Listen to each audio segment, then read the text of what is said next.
Hello, X2.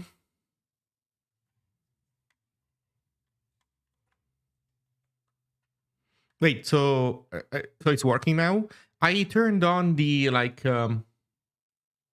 multiple um multiple stream quality thingies.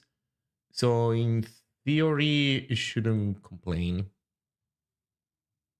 Hopefully.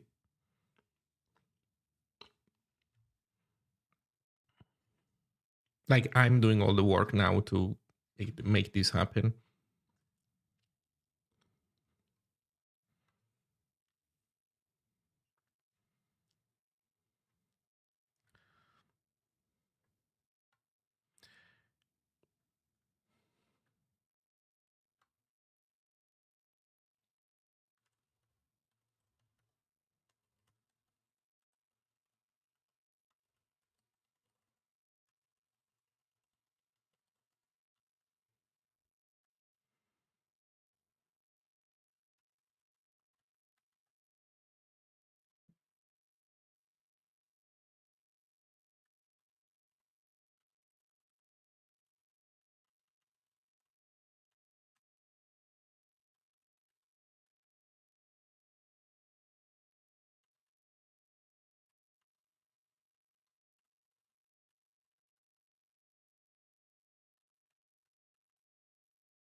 Hey Enrico, but are you guys still having trouble with Twitch?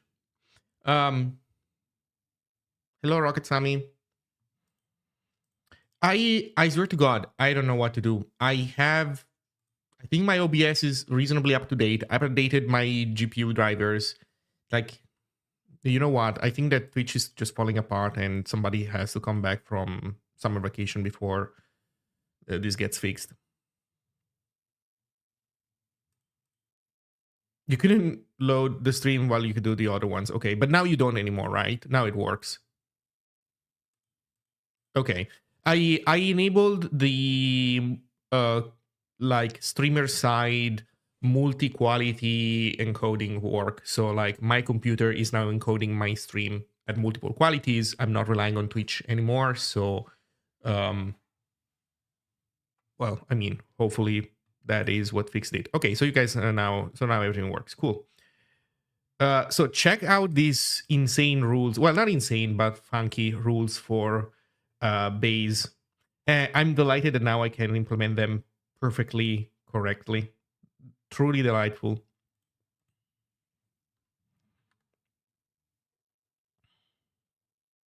Hey, Soap.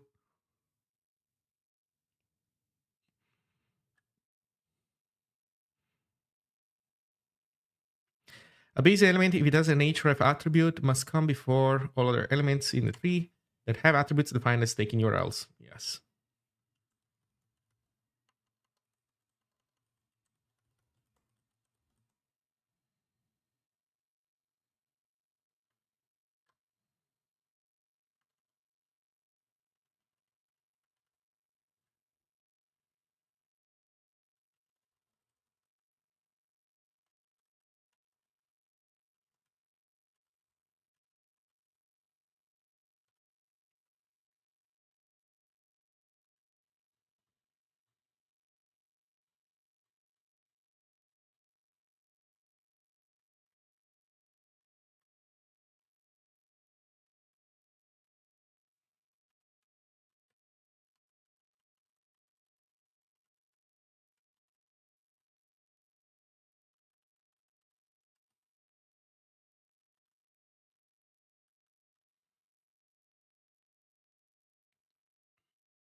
You know what? I think we need a flag. Because it can't just be the rule URL, because this is like the basic parsing, but there's also other attributes that have like custom parsing where they take in URLs. Well, for now, I think this is fine.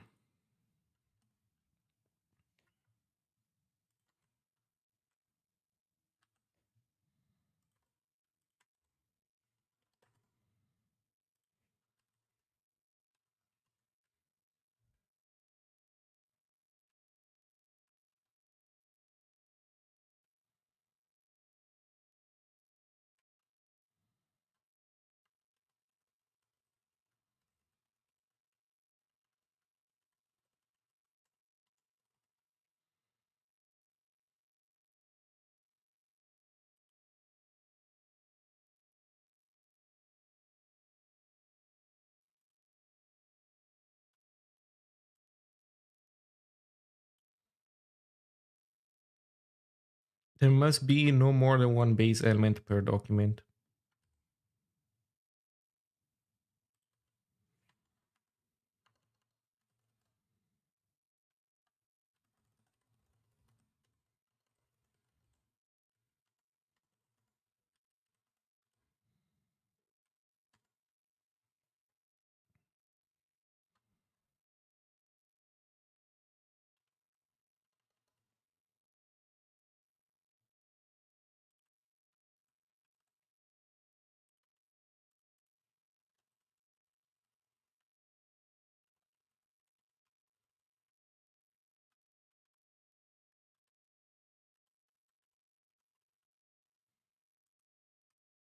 Is there a reason? Oh, it does take a reason. Nice.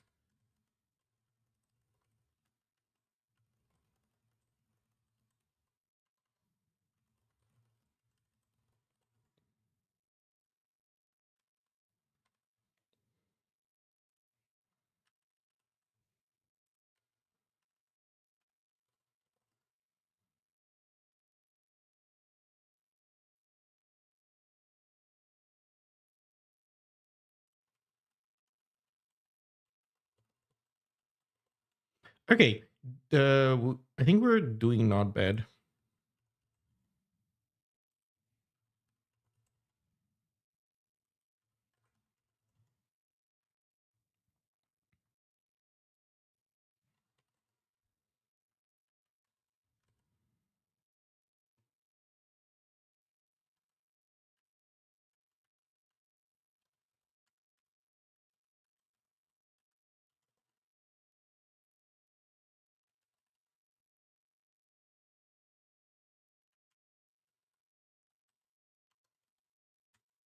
Okay, let's see.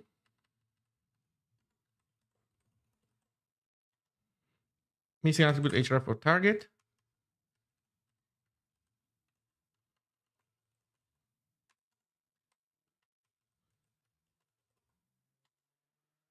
Missing attribute value. I think we should complain about this. Wait, it's not complain about this being a duplicate. Oh, that's bad. Did we crash? No. Why are we not seeing this other guy here?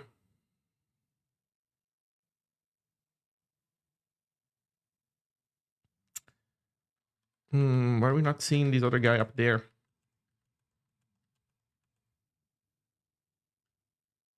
Oh wait, maybe it's one of these other failures that caused us. Yeah, there are some errors that we weren't seeing.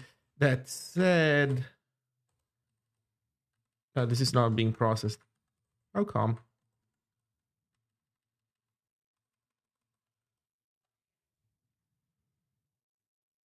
We were definitely doing this validation here.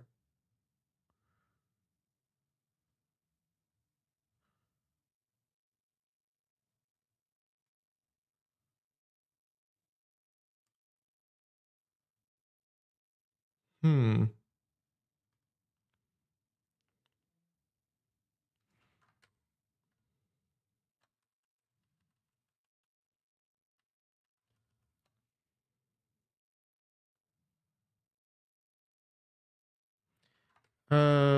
Wait a second. Did we not wire everything in? So we did wire this in. We did wire this in. Attributes is validate, content is model. That is correct. So the bug is in this code, it seems.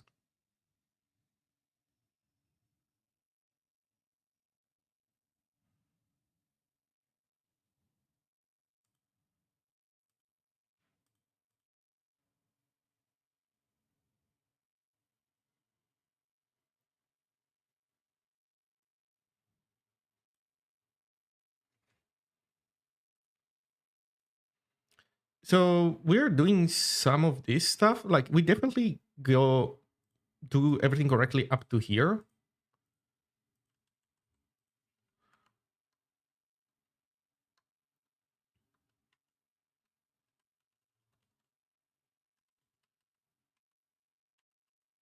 But then the rest of the validation simply does not work.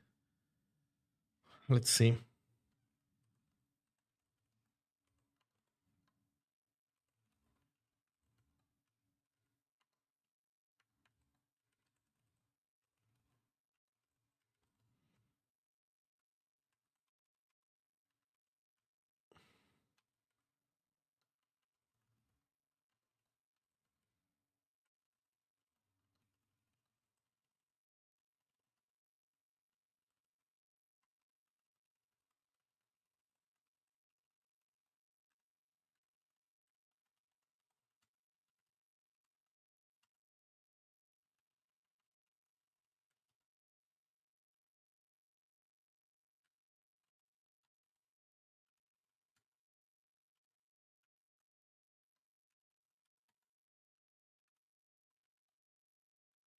Parent index 0. Fuck, this is the problem. It's not the parent index. Right. We don't start from the parent index. Oh, man. Right. It's us minus 1.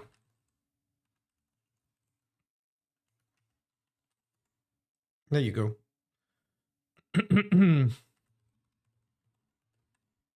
That explains it all.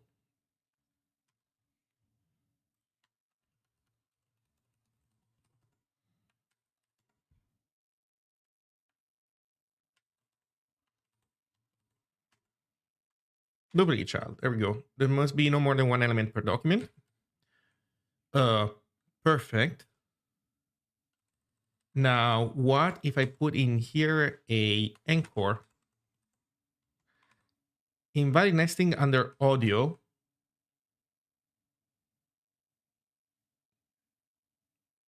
No.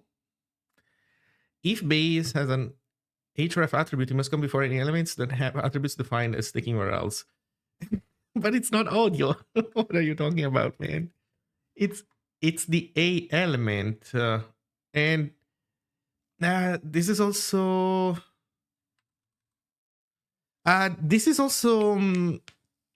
kind of an abuse of this error code because it's not nesting. So first of all, it should say A, not audio. So that needs to be fixed. But then we're not nested under A. This is more like nesting after A.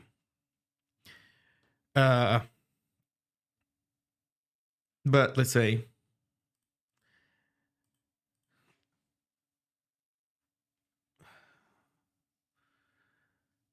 so we are correctly doing this. Why are we saying audio?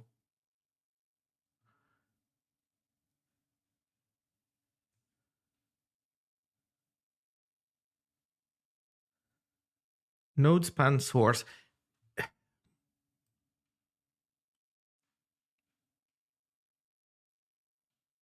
Oh, you know what? No, it is correct. So here's what's happening. I thought that A was the problem, but it's not. Yeah, and now it's gonna change to A. So it's not buggy. It was correctly grabbing audio. If I add target, now it's gonna complain about this. Let's see. Let me remove href. Now it doesn't complain. Why? A does take an URL. It's just that the href isn't okay. We're missing stuff.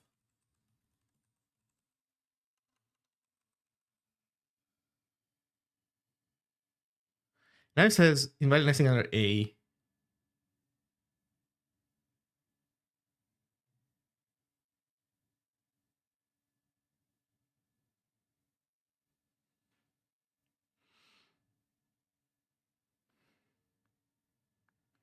Why does it say invalid nesting under A now? Like, if I take this out, it doesn't complain. If I put it back, it does complain. Wait, is this like a thing where any element that will do? Oh, shit.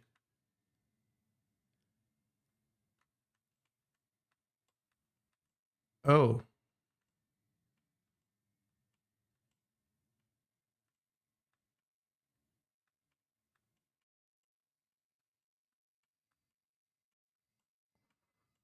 Huh. Huh. Hmm.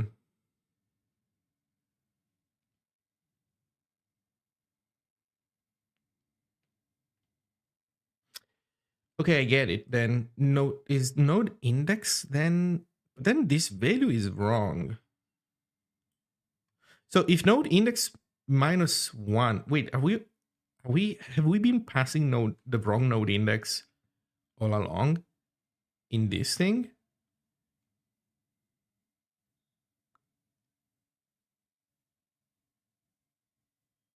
I hope not.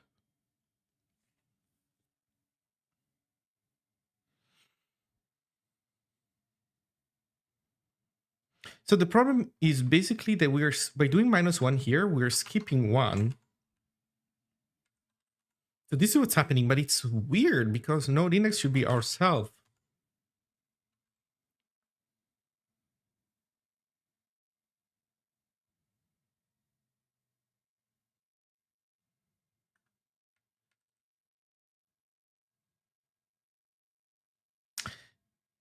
Yeah, you know what the problem is? I think we basically need to do +1 in AST.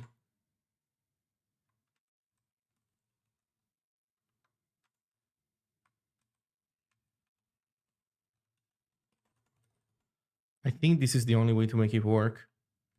That said, I think there are some things that are kind of sus.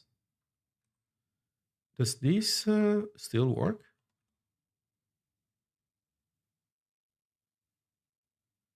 This is correct. This is correct.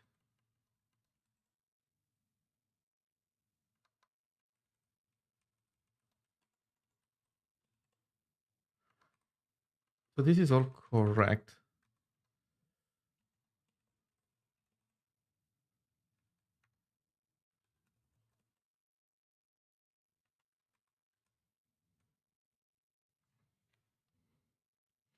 If base has an href attribute, it must come before any elements that have attributes defined as taking URLs, which is correct, which is correct.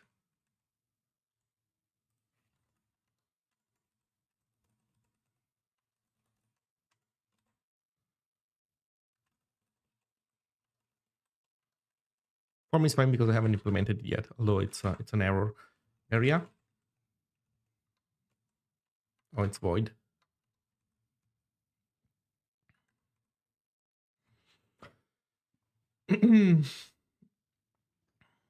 Okay, so I would say we have this working. The error message is not the greatest, but it's clear enough, I would say. And so this is it. This is good. I think we can consider this guy done.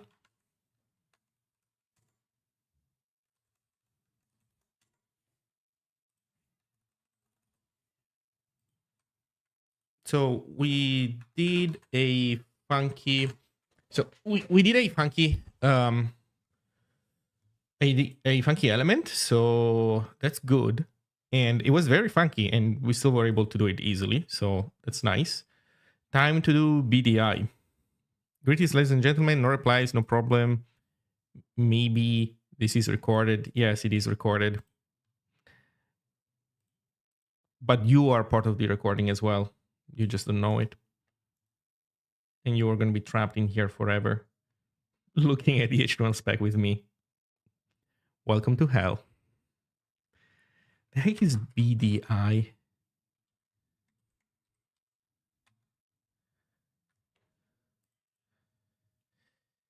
BDI, flow phrasing.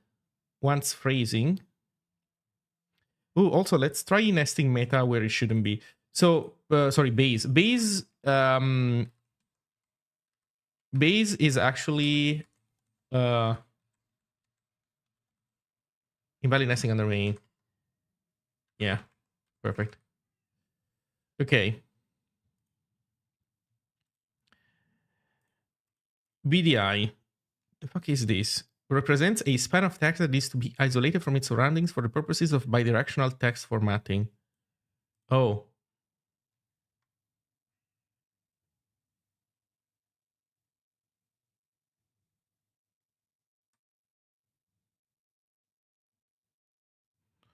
Oh.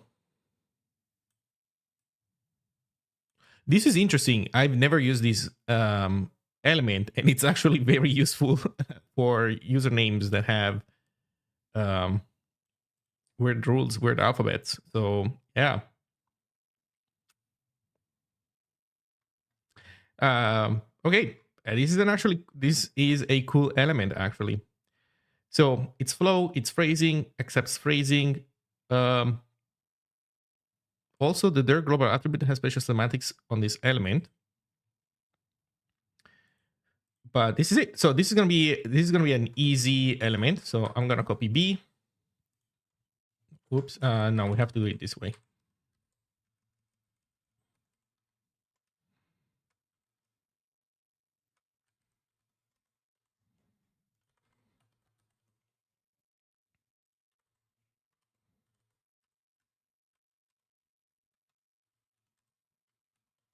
BDI flow phrasing accepts phrasing. Attributes static content model. Need to write the description.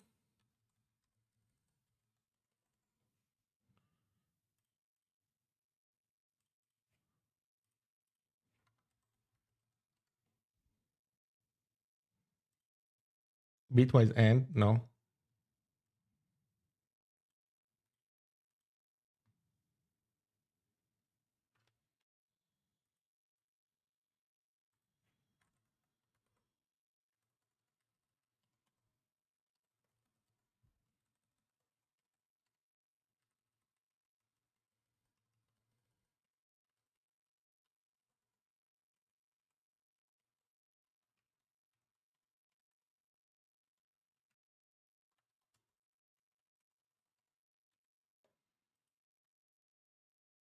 This is it. Done.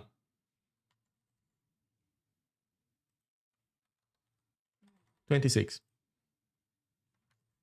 Let's go to attribute, BDI, give it an empty set.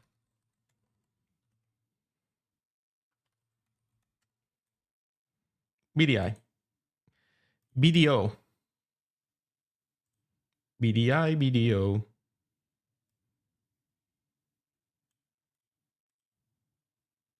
So the text is rendered in a different direction.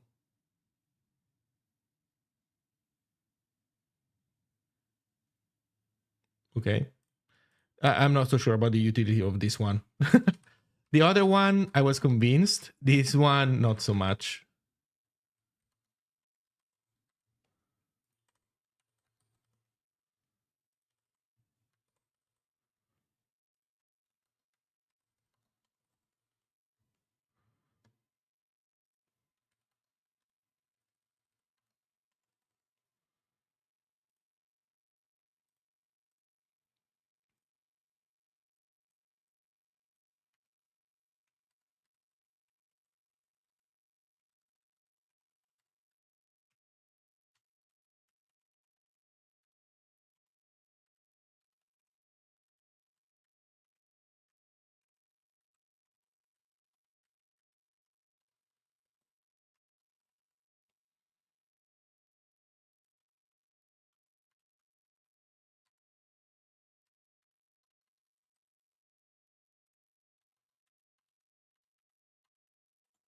.7. Okay. Next, block quote. Actually, let's see if there's anything in the spec about BDO.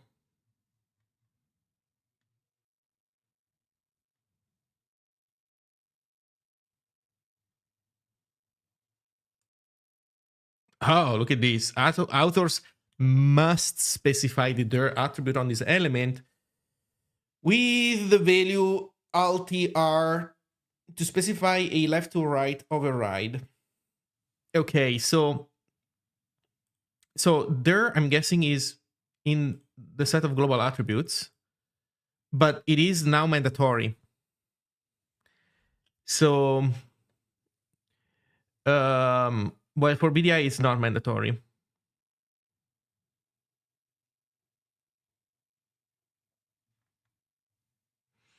Okay, so okay, never mind. We need to implement this. It shouldn't take long though. So the way it works is that attribute validation is not static. Attribute validation is dynamic. And let's call it validate. Grab the signature.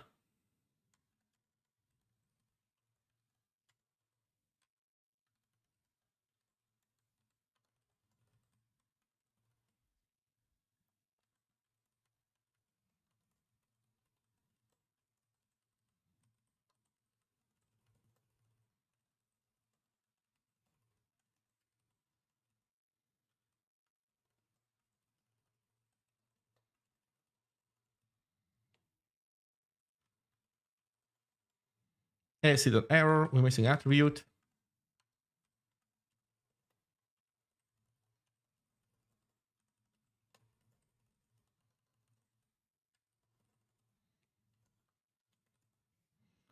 Okay. While try vait.next GPA source after and we do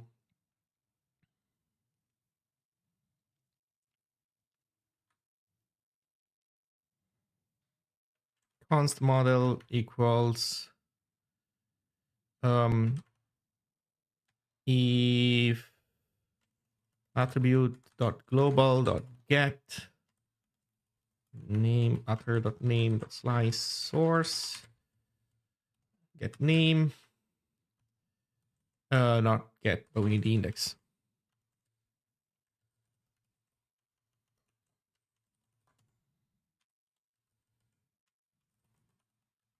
Switch the index, and if it's the one of attribute.global.comptime index of dir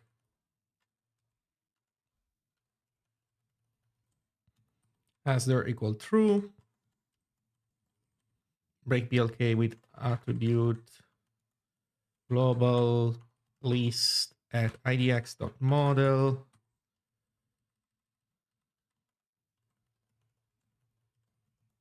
as dir is false. What do we do with the model? Try model.rule.validate GPA errors source node index and the attribute. There you go. And if we don't find it, continue. Try errors.append.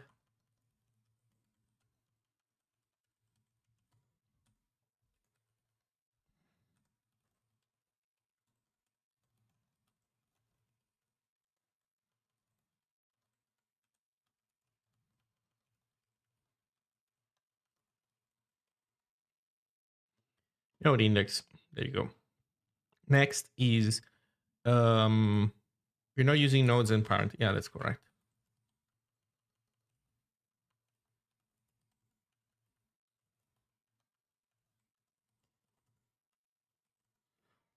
There you go. Then finally we say if it doesn't have dir,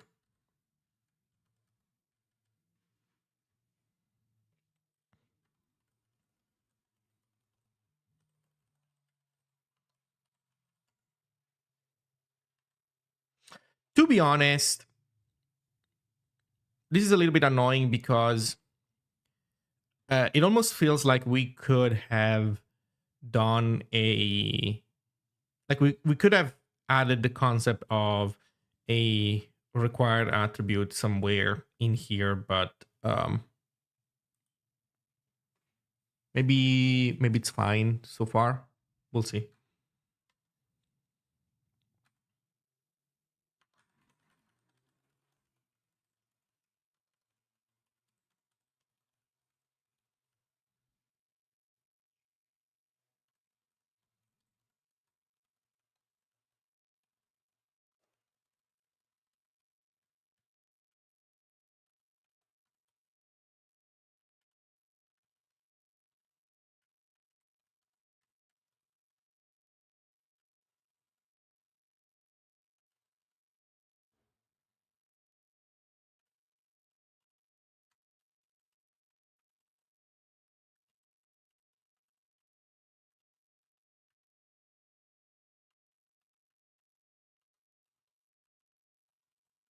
Okay.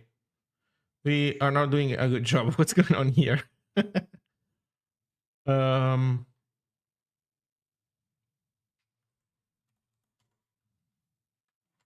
we haven't said element. That's what's going on. Position and all possibilities. Well, that is fair to say, yeah.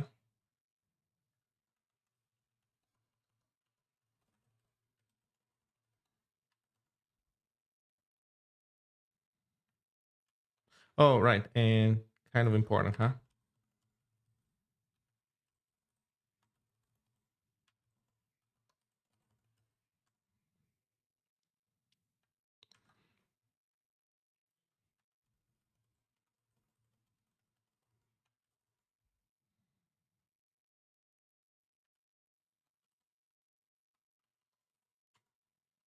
There we go. Missing required attributes there. Perfect. Okay, so we are done for real now with video. Did we give it the empty set? We did. Okay, so this should be 28.9 now. Or did I update that earlier? I don't think I did update that. So we're good now. Block quote. Oh, actually, I might have. Let's do the count. 1, 2, 3, 4, 5, 6, 7, 8, 9, 10, 11, 12, 13, 14, 15, 16, 17, 18, 19, 20, 21, 22, 23, 24, 25, 26, 27. Yeah. Slightly too optimistic, huh? Okay, block quote.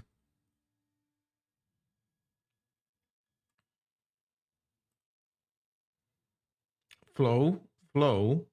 Ooh, one attribute, site. Site is a URL.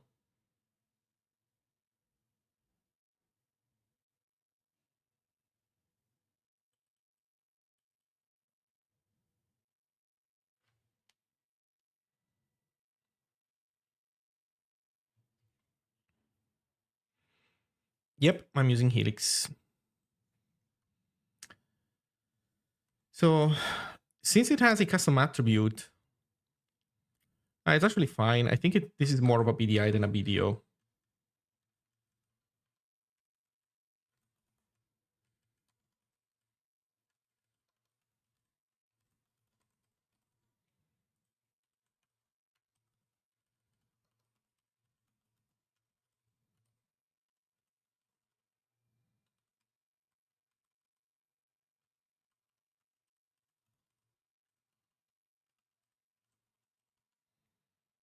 So it's flow and once flow, I think. Is this correct? Flow, flow.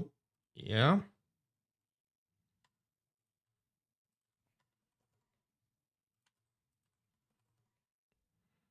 Attribute static. Content model.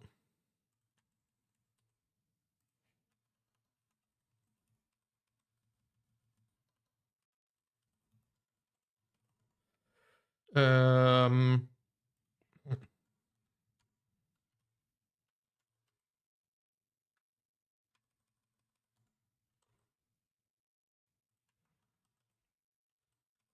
we need attribute.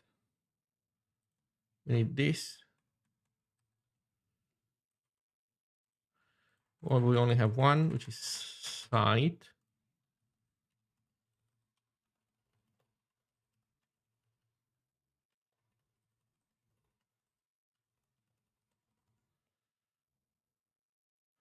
Which is a URL. Non-empty, I think. Yeah, not empty.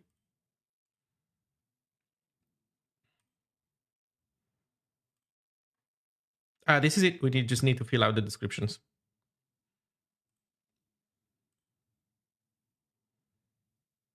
Big, but it's deprecated.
Okay, this is it.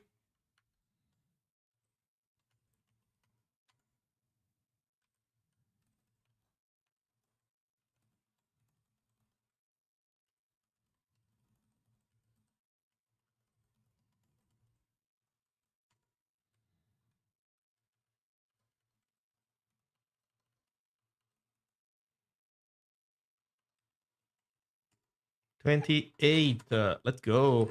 We build? No, we almost there. Guess it's not empty.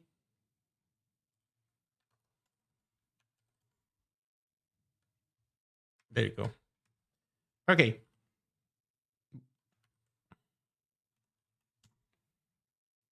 Done.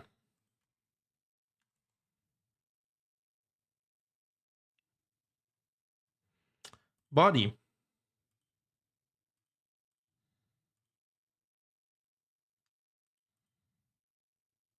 No, body will have some rules about it. That's for sure.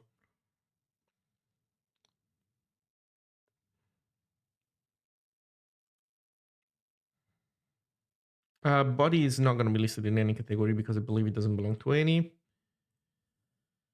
So elements, head, title, base, body. Yeah, it doesn't belong to any category. Accepts flow content, needs to be the second element in an HTML element, but that's validated by HTML, not by us.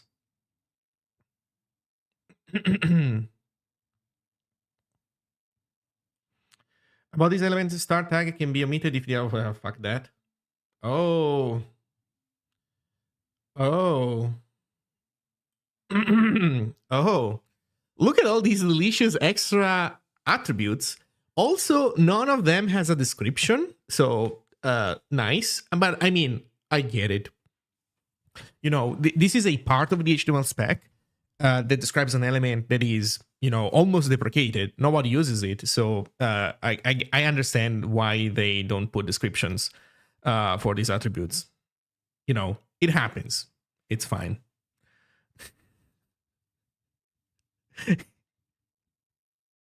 God damn it, man. God damn it.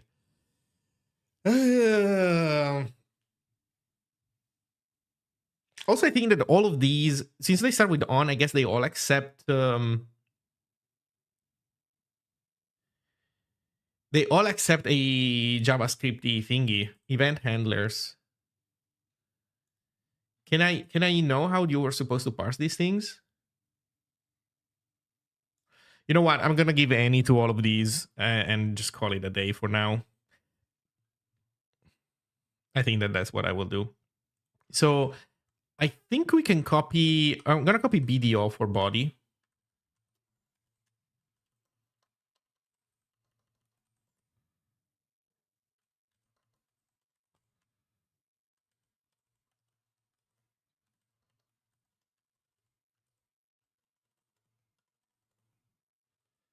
But we're also gonna need some attributes. So categories, none. Content. I believe it was flow.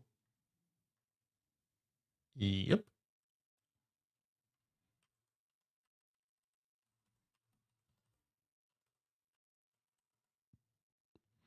Category superset. Just flow. Attributes. Attributes, I think. Well, let's take a look. Actually, you know what? These are just gonna be defined, and well, you know what? Let's look at the rules. Let's see how many stupid rules there are.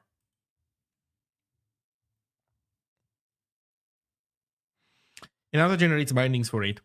Yeah, but I'm not interested. I'm not interested because no, it can't. Or rather, it can generate some things automatically from, for example, categories. Like everything that I can put in here, you know, everything that I'm structuring as data, I'm sure the crate can do that. First of all, it's a crate, so I'm not gonna add Rust as a dependency to my project just because it's convenient. So I would like to.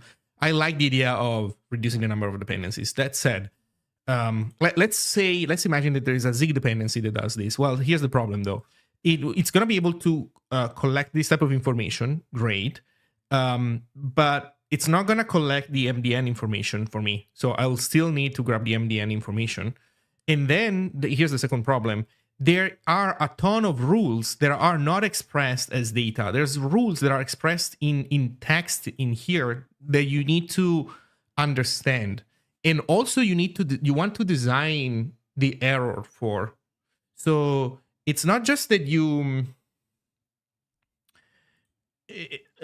there's a bunch of rules that require human understanding that cannot be synthesized by a thing that parses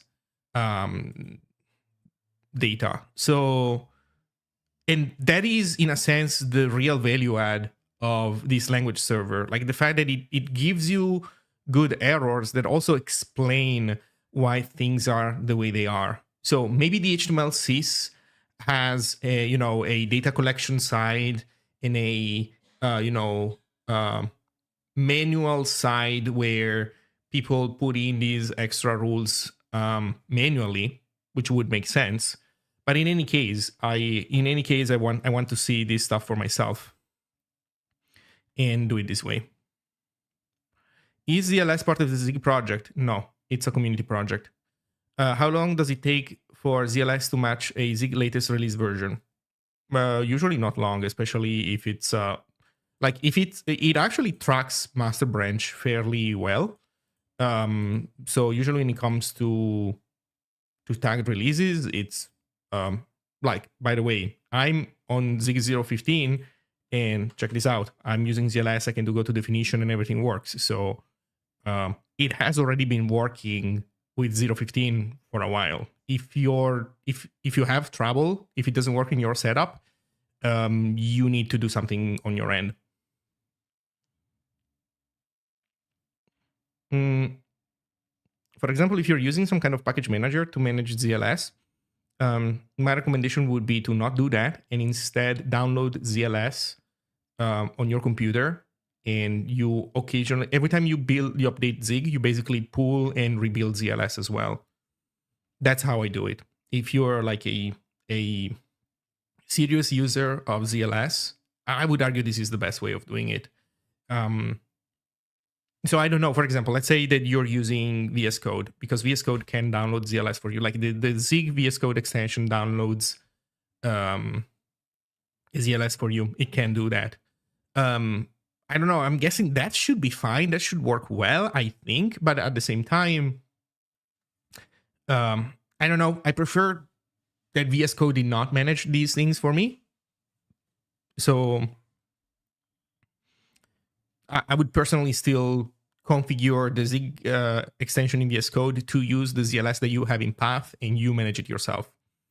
That said, I don't know. It's just options. Also, because I just don't know how the update stuff works. So maybe, you know what?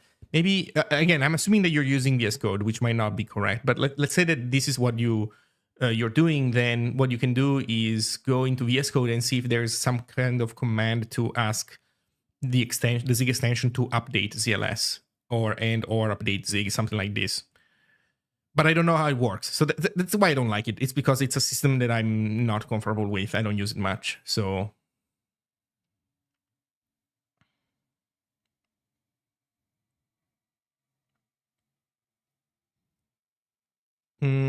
okay, what were we doing? We were implementing body, right? So we have done all of this. We need to do the description.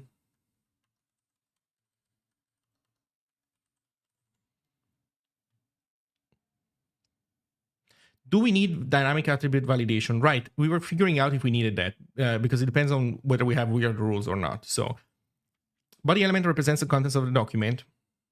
There's only one body element. Parts of the drag and drop model are defined in terms of the body element. Okay. Exposes event handlers, window object. Okay, there are no weird rules. There are two ZVMs, the Go one and the less popular Zig one. Really? Are you sure you're not confusing that with ZigUp? I'm using ZigUp. So my setup, oh shit.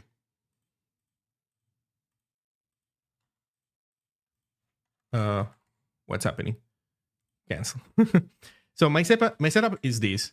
I have ZigUp for downloading versions of Zig, and ZigUp manages my main Zig executable.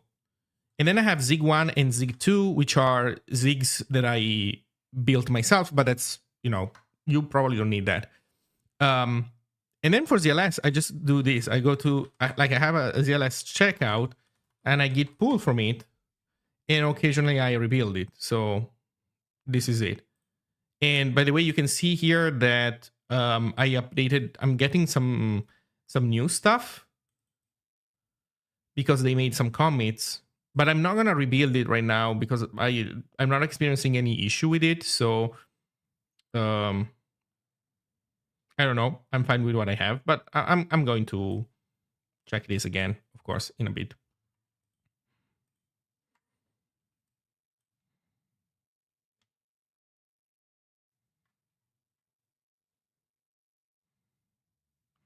Oh.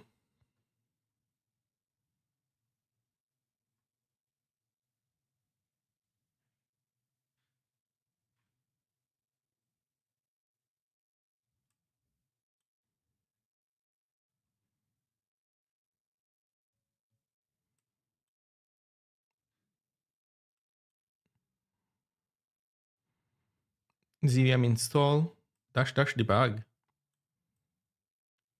Installs with debug output.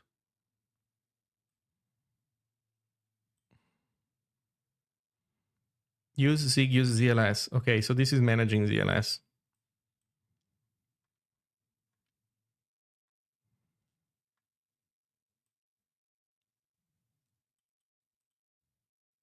Yeah.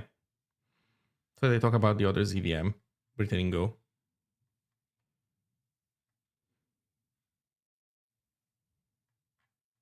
Okay. Well, good luck to all of them. I don't know. I'm fine with ZigUp for now.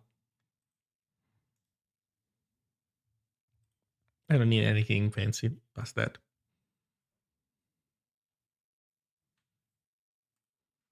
It does link to MDN docs. Okay.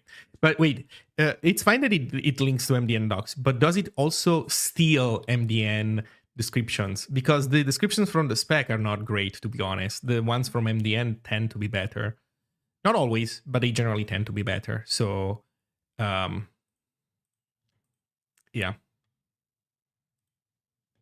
But there is another reason why grabbing a project. So, okay, serious moment. Okay, serious programming moment. Then we go back to the mindless HTML slog. But think about it for a moment.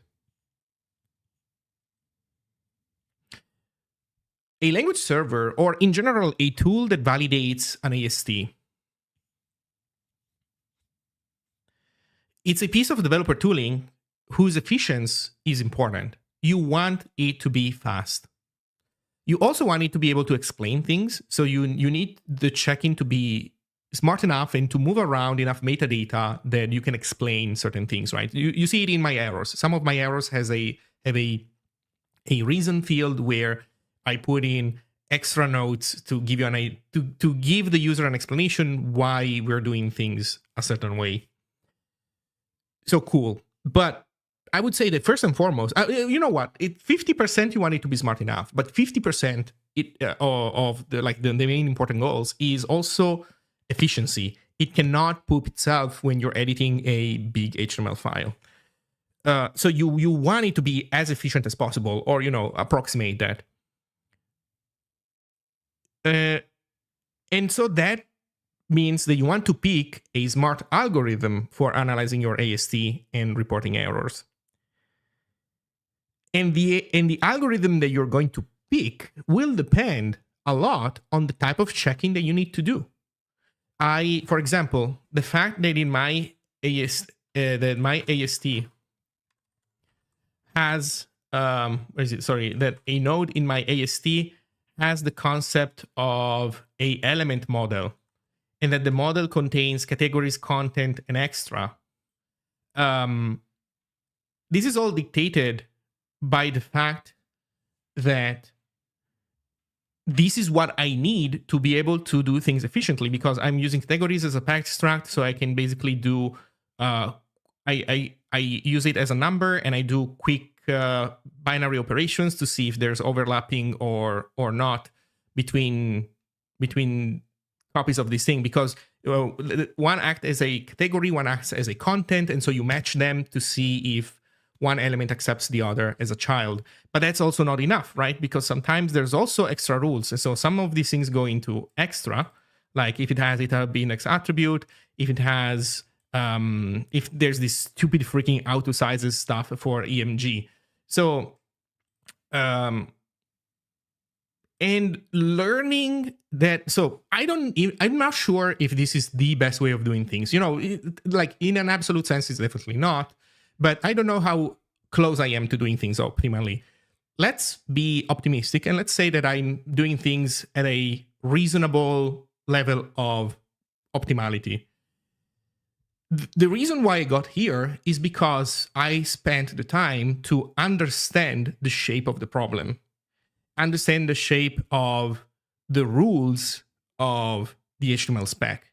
If you don't do this, if you just import a bunch of data in bulk, and the whole point of using a crate that pulls this information for you is because you don't want to do the work yourself to internalize this information. And internalizing this information requires you to go through it bit by bit, element by element. Otherwise, you will not have the information necessary to learn what is the shape of this data. So if you import a crate that does that for you, then you deny yourself the opportunity of doing that learning, and so you are guaranteed to come up with a suboptimal algorithm, more suboptimal than the one that I have right here, because you're not going to be able to exploit. You will not know what are the internal structures of this data, and it will not allow you to exploit it, right?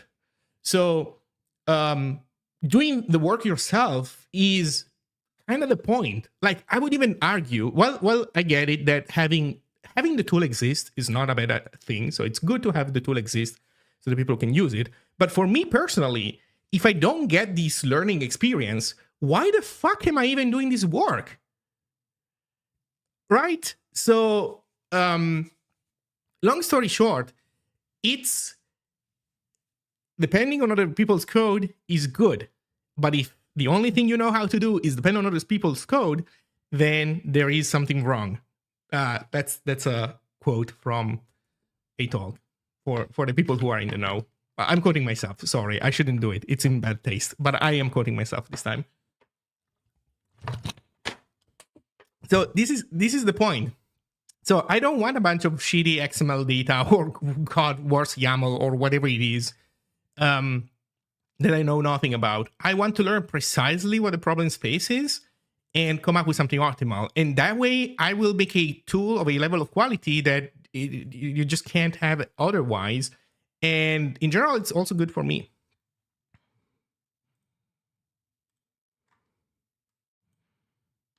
Global attributes draggable type resulting in invalid HTML.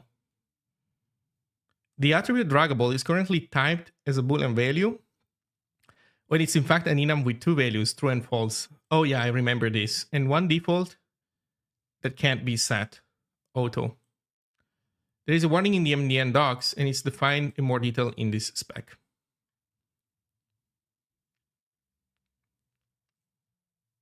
Yeah.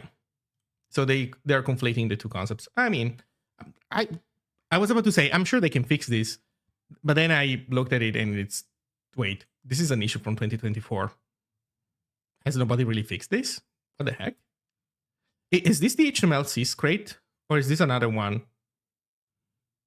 Like, is this the crate that people were recommending, or was it another one? Or was it this one? Oh God. Where am I going? You know what? It's this one. Okay, cool.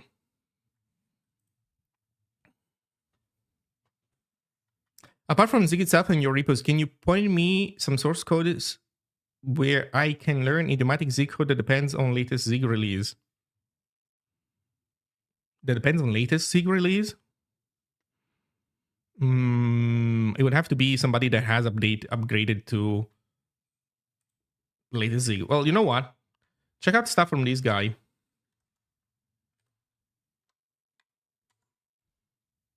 In particular, check out Flow.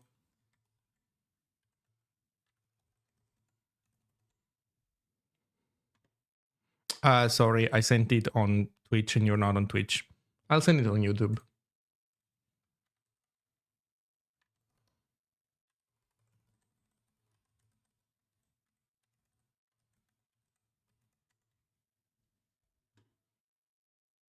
Oh, shit.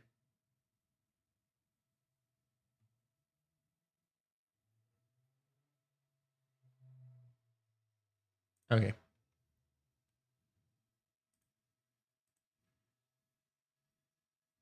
Honestly, I don't remember of any other project that has ability to Zig 014, 015. But this is really because I don't know any to suggest.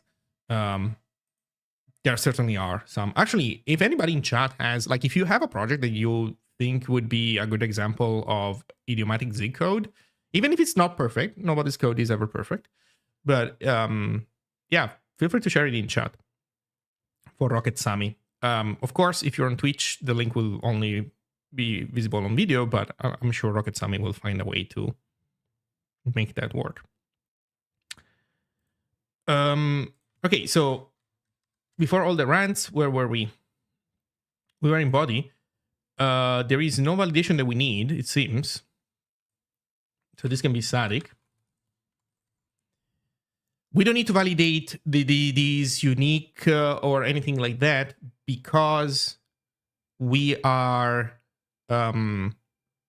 because body is not going to be allowed anywhere, and it is only going to be allowed under HTML. And HTML will check for duplicates, so you can't put body anywhere without an error. And the only place where you can, it will check for duplicates. So we don't need to do any duplicate checking in here at all.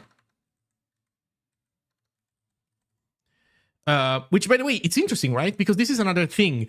If the think about it this way: if I didn't have this knowledge, and the only thing I had available to me was the data extracted by some freaking thingy, then maybe what I would see is that a field that says this element must be unique, and so without the extra processing that my brain did, then if I see that an element has this field, then I will think that maybe I'm going to need to have a pass where I check the unique elements are only present once. Well, in reality, I don't. And it's similar with also base. So look at this. Base has these weirdo rules. But that even though they're weirdo, we can check them with minimal effort. So, well, minimal, minimal as in some effort is required, so we can't escape that, but nothing more than that. For example, here, if there's a base element, so there must be no more than one base element per document. How does this work? Basically, a base element, let's read the other two rules first, because then they will be more clear. So a base element, if it has a target attribute, must come before any elements in the tree that represent hyperlinks. So this is funny because this is not a relationship of like it cannot be nested under.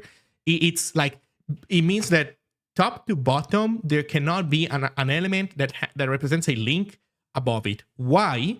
Because the base element defines default values, defines defaults for these elements. Base is a really weird element. So because of that, they made this rule where a browser doesn't have to parse the entire, to allow the browser to render stuff and make it clickable before it has seen the full HTML AST. Because of that, then they say, well, since base changes the default behavior of these guys, it has to be placed before any of them so that the browser can so that you don't have this thing where the base element is very far is near the bottom, and there's a bunch of stuff up top that got interpreted in the wrong way because we hadn't seen base yet.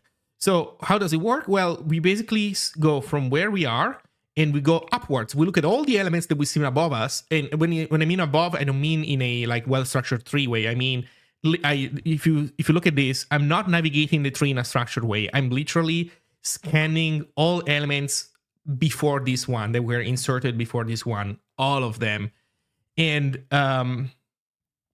so we're checking this rule. And coincidentally, since we have to go up to do this check, then we can also do the duplication check, simply because, well, we are scanning upwards. So if we see another base, then we should complain, and that's it. So I don't know. Without thinking this stuff through, you wouldn't be able to be, clever at all about stuff, and you need to be clever a little bit if you want to make good shit.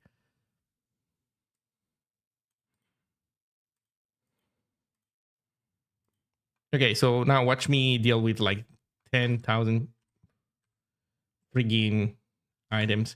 So I was saying BDI, BDO, but block quote is the one that has attributes, so I'm gonna copy this. This is what we want.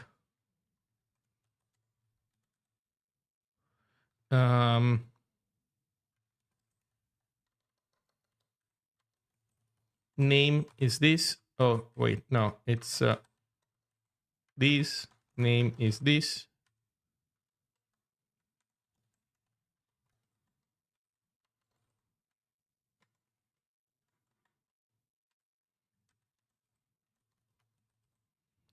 And I think model we just do .any.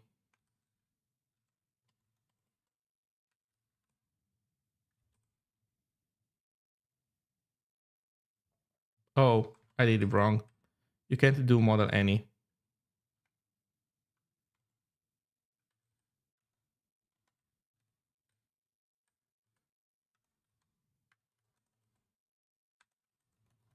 Rule is any, and then there's desk that we know nothing about. There we go.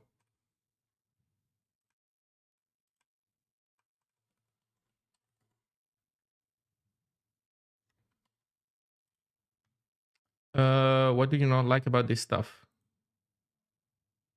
Oh, I'm missing a curly, I think, at the end.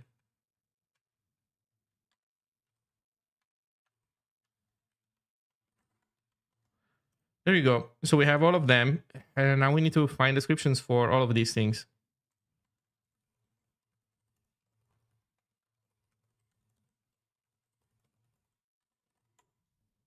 Okay.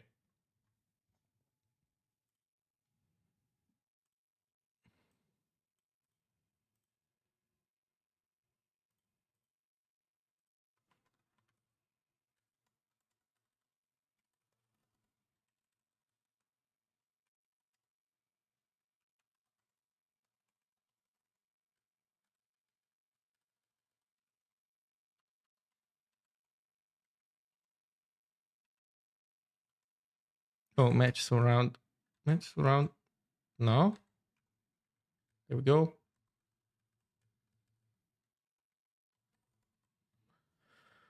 Okay.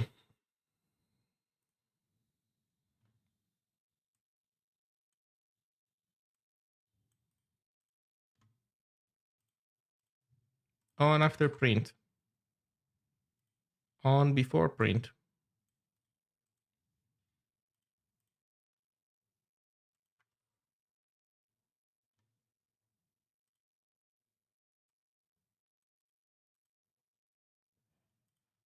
On before unload. On blur. Uh-oh, where's on blur? Bro? On unload. The HTML spec doesn't have on blur. What?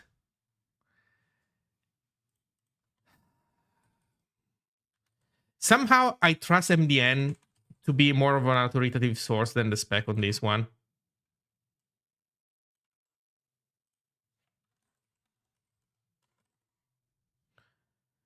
Unless on blur is categorized somewhere else.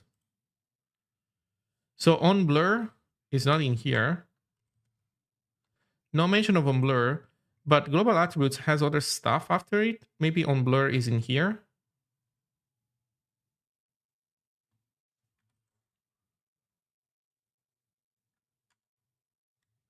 Yeah, the following event handler content attributes may be specified on any HTML element.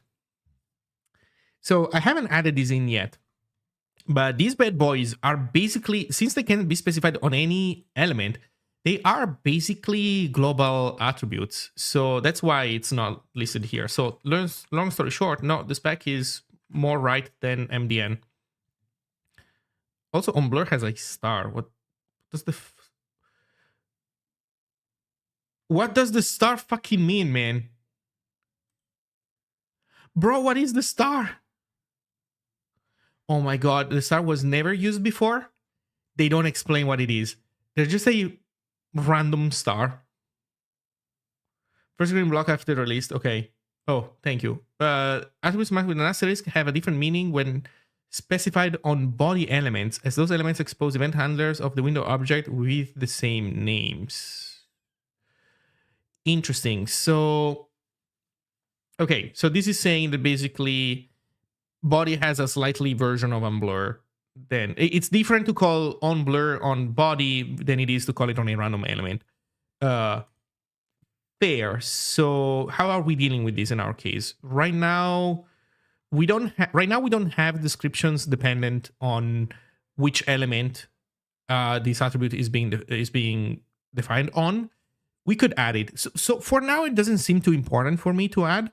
But if we decide that we want to do it, we can do it. Basically, the way it works is that we have like we add another field where we say, look, this is the description for when you're under this specific element. That kind of stuff. So sure, it can be done, but for now, it doesn't seem that important. Okay, so let's continue from NDN, but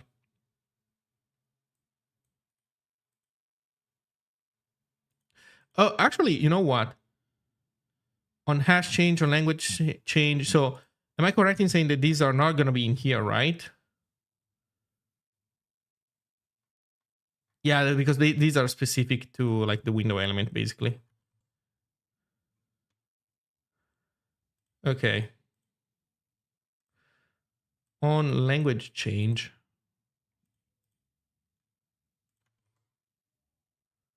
On message.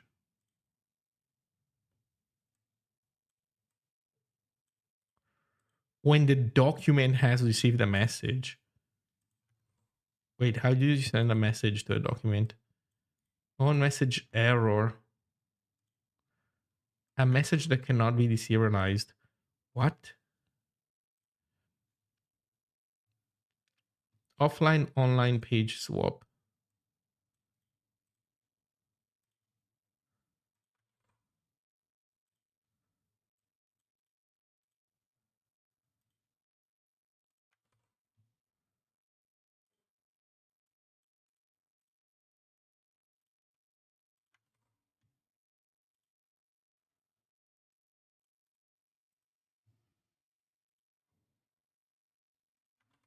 Page hide.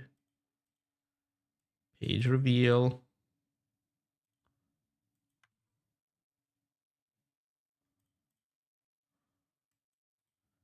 Page show.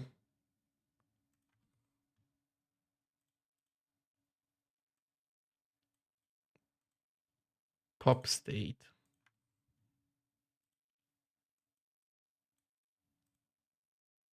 Resize. No, we are rejection handled. Function to call when a JavaScript promise is handled late.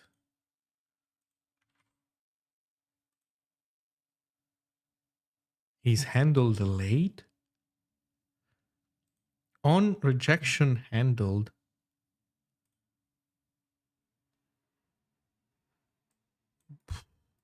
Weird.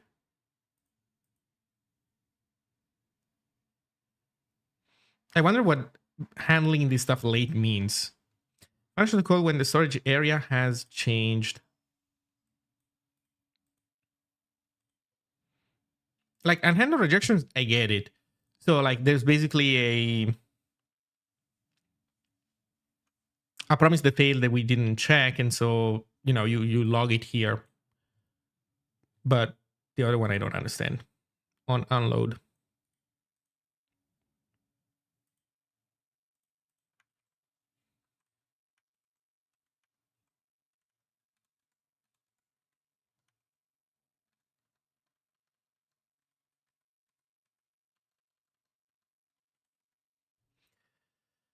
Okay, so we added all of them, and the body element is done.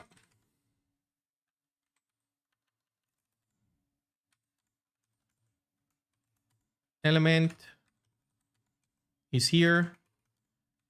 Attribute body.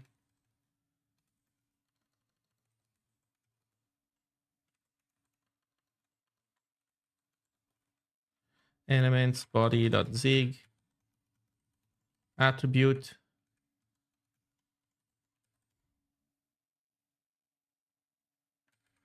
Here we go. Start.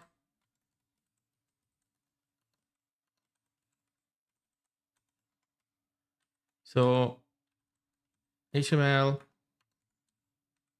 HTML, perfect.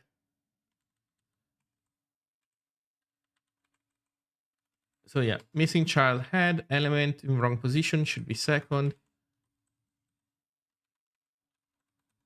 By the way, the reason why at the top level doesn't complain is because I am purposely allowing any element at the root level.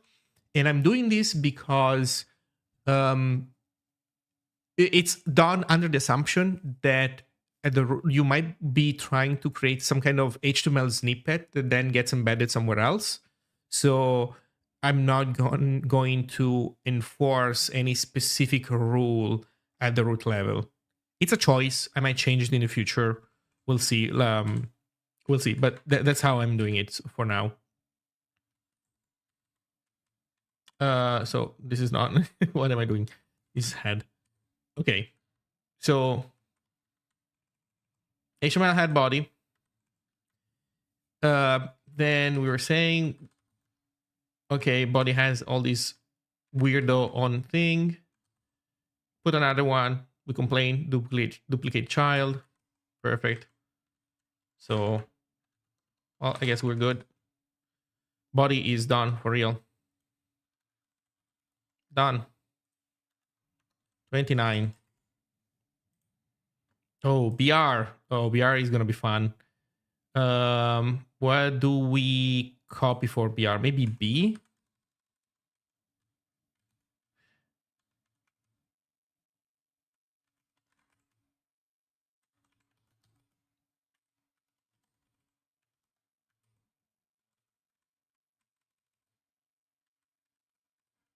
So BR, I know. So categories is probably flow.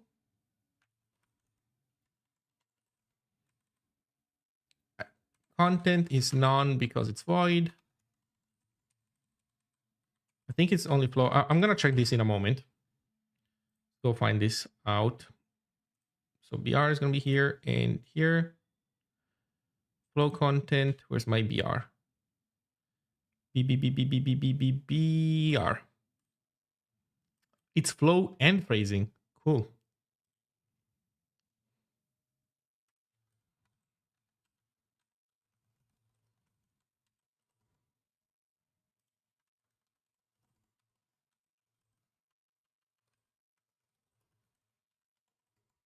There you go. Flow and phrasing. Content known. Doesn't have attributes. Doesn't have anything else.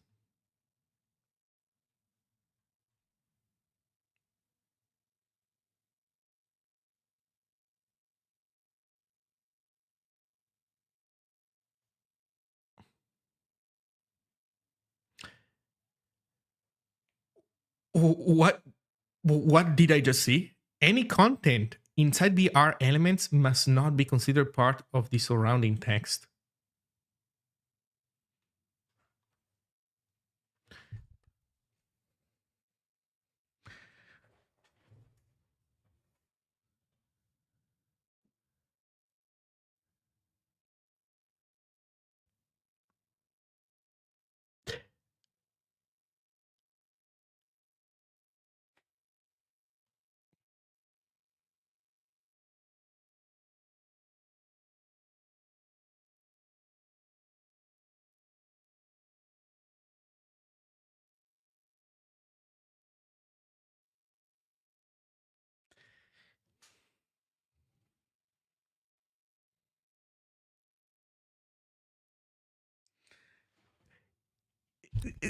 These fucking clowns, man.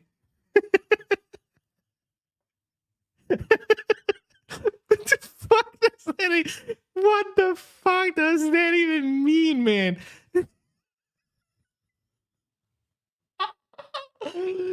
Oh my god. Okay, cool. VR. Find a description for it, and we can call it a day.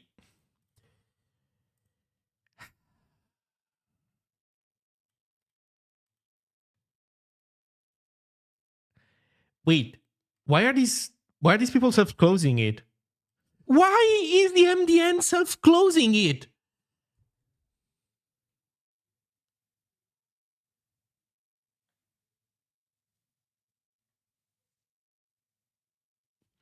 Why is the MDN self-closing it?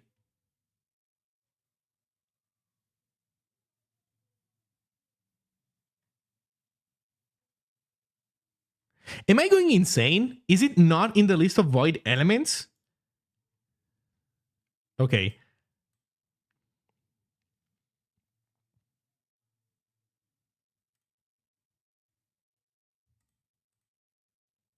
Bro, it's in here. It's one of these guys. Look at it. It's the third one. It is the third one. Like,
okay. So with this, BR is done. Attribute. Empty set. 30. Oh, we are reaching button, which we already implemented. So we have completions that we don't care about. Or maybe we do and we just haven't implemented it yet. So we're going to need to implement it. We have some content validation rules. Let's see. If the element is the first child of a select element, then it will also have 0 or 1 descendant selected content element. So that's the thing that we're trying to validate.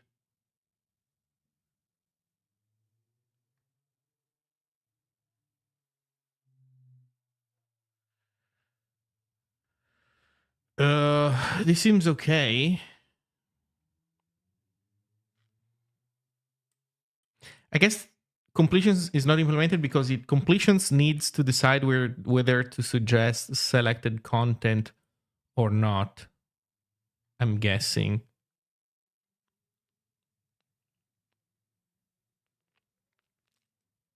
Yeah, the problem is that like the freaking slash is a complete mess. It's just not part of the HTML spec, so you can't have self-closing stuff. So while it does nothing, in this case, it just causes confusion. It just makes people confused about everything for no reason, because then they think that it is a thing that you can do, right? I mean, if you see that if the freaking docs tell you, yeah, just use the self-closing slash, then self-closing is a thing, and so I can self-close other elements. It would be a reasonable thing to assume that you can do, even though you can't. I don't understand why they do it here also. I guess they're using some kind of other spec where BR is defined differently. I just don't know what's going on.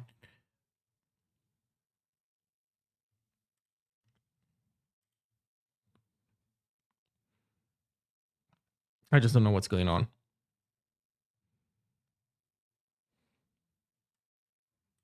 Maybe it's for XHTML users. Well, in XHTML, there are no void tags, so it would have to be self-closed. Yes. But I don't know. I don't know. This whole thing is ass. So button, how do we suggest the completions for button? So we have, in any case, since we have weird rules about its content, then we also have to have a custom completions handler. And here is the problem. The completions handler basically needs to re-implement some of this stuff. It needs to understand if we can have a selected content, and we also need to know if there is one anywhere. So we basically have to re-implement everything that we do in here, or like a variant of that. And then we base that on whether we suggest selected content or not, basically. What a pain in the ass, if you ask me. What a pain in the ass. But I guess we can do it.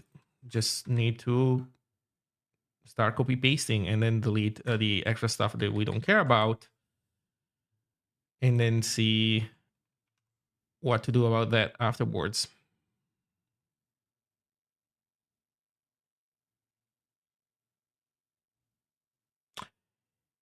Wait, completions doesn't have access to the nodes? That is impossible.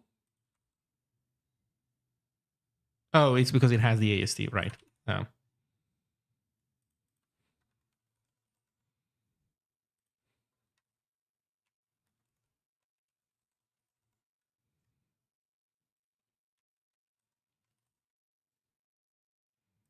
Hey, you know what? I'm going to change this to parent IDX. Okay.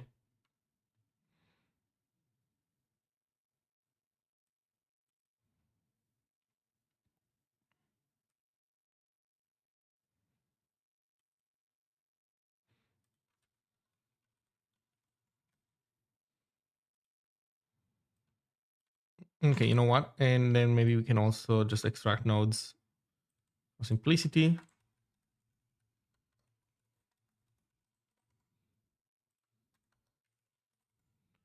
So there we go.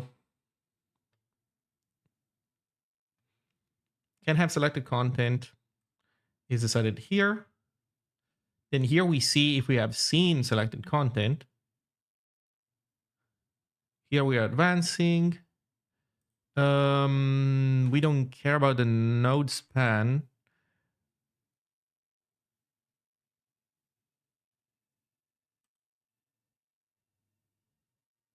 We don't care about this.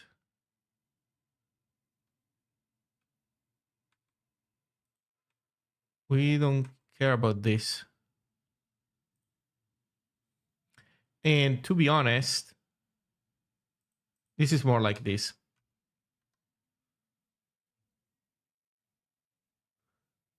Like if it can't have selected content, then we're already done, basically. So this is more like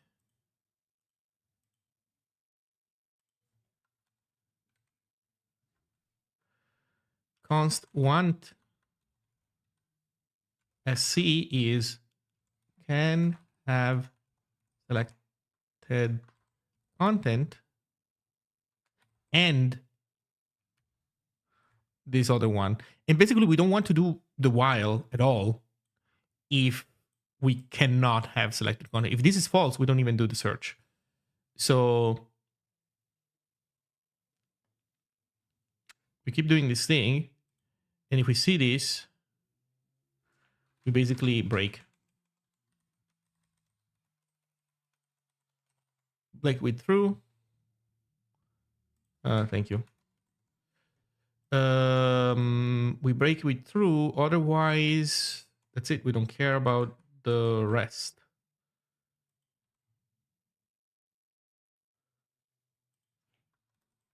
And we do else false.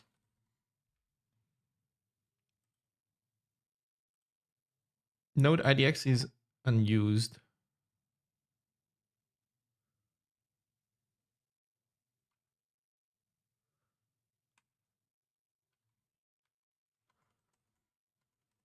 There you go.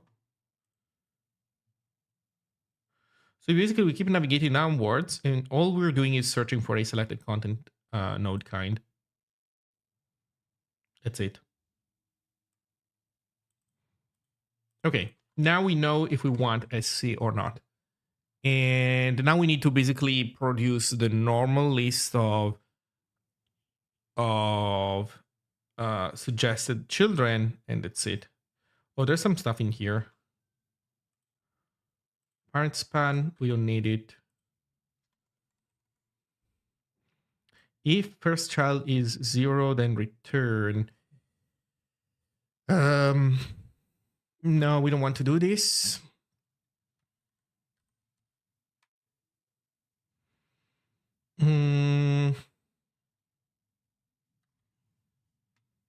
This we need to do no matter what. So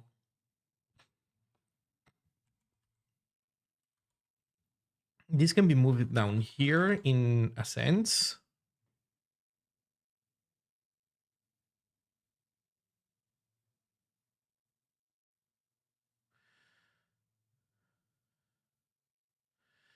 Basically, want SC, I think it's kinda... I think that the problem is that if we try to run this with first child index 0, we're gonna hit a panic. We're going to hit a panic if first child is 0, potentially. So we need to... It's a safety thing, which is good to have. So, but we need, but this forces us to restructure this thing a little bit more. So I think it needs to be like this.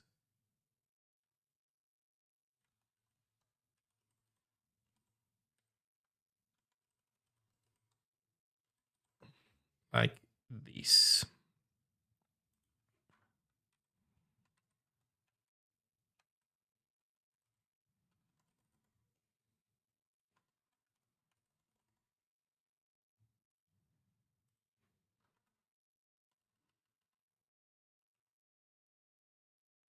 And it's basically like this.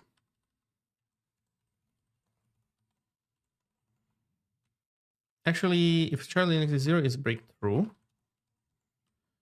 Then we compute the stop index.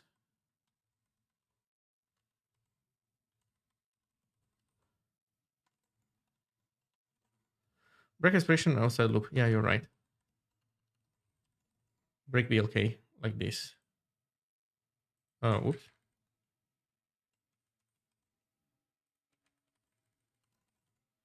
There you go.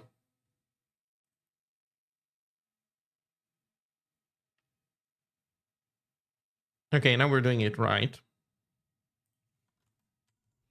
And now we need to do the normal suggestion, which I think Element has a blueprint for. Completions content. Simple completions. This is basically what we want to mimic. Let's see. Empty. As big as all attributes that can elements that can be suggested. For prefix. Oh shit, we can call this function. I'm a genius. I'm a genius. Okay. I already implemented this. Oh man, thank fucking God. So we can do this. Const prefix is if what is it? Want SC.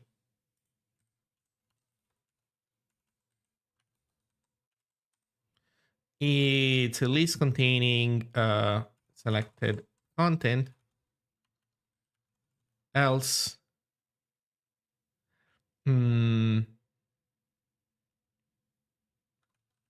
empty list.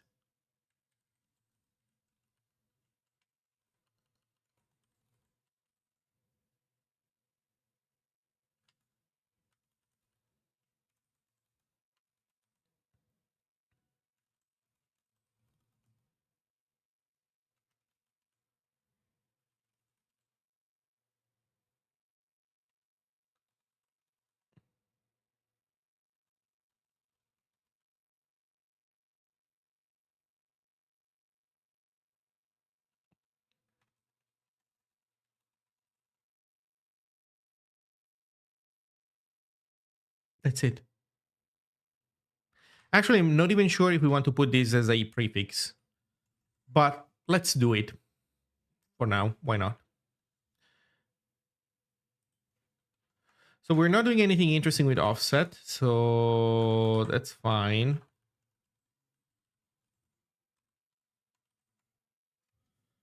Yeah, to be honest, in this case, there's nothing clever for us to do, I think. Are we good programming-wise?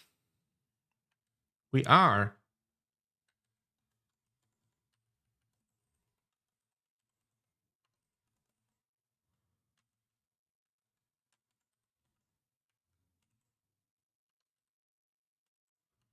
But we're not suggesting much, huh? Why are we not suggesting much?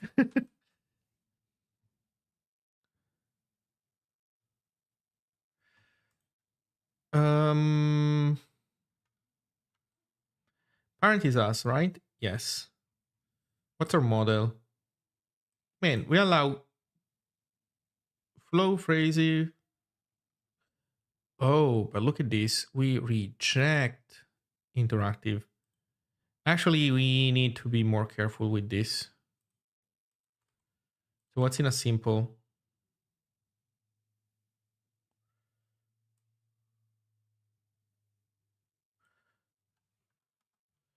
Well, you know what? We need to read the description of this thingy a little bit more of button. Oh, look, we also reject tab index. Yeah. Oh, but wait, that's fine because wait a second. Content only allows phrasing. So actually, no, content is correct. We only have the extra tab index stuff that we forgot.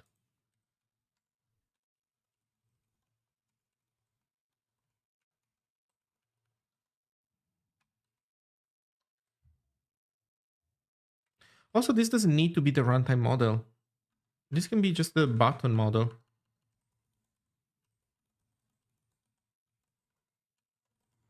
There you go. Okay, so this should be fine, except that I don't know, something goes out of work because we were not suggesting anything for that poor button.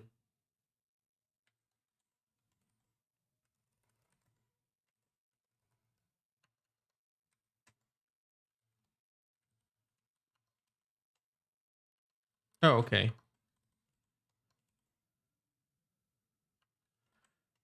So we're suggesting wrong stuff though. We're suggesting A. A is fine if it doesn't have href, but I think I don't think you should be able to put a button inside of a button.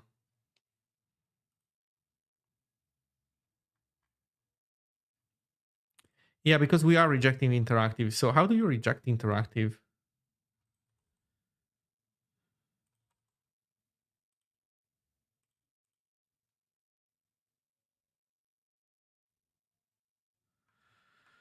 I'm surprised that simple completions accepts categories for parent content,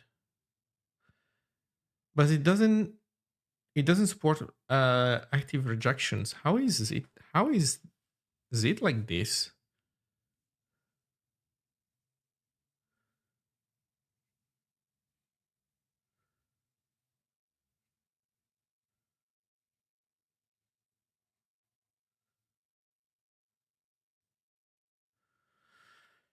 We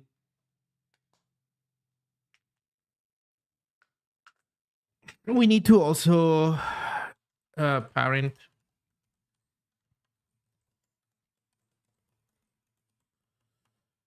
We also need this.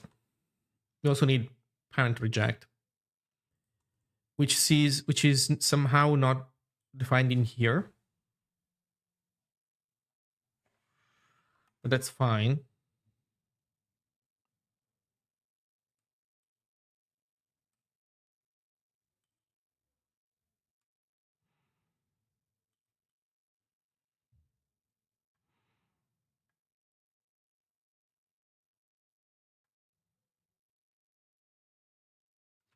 Oh, wait a second. We're not even using descendant extra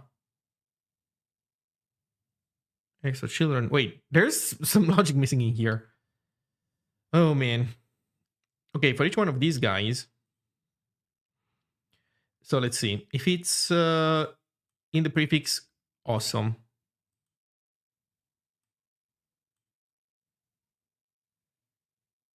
Actually, no, right. If it's in the prefix, we skip it because that's unconditional. If it's one of forbidden children, we skip it. If it's a forbidden descendant, we skip it. We look at its categories superset. And if it overlaps, we add it. But before we do this,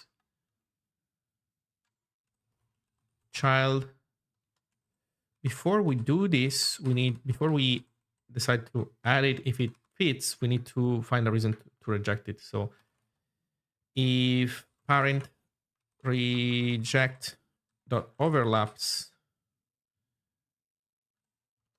e.meta dot categories, not the superset,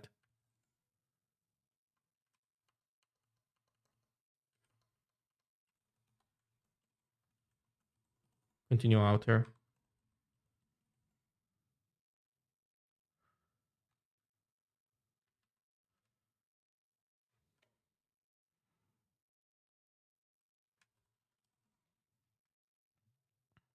Yeah.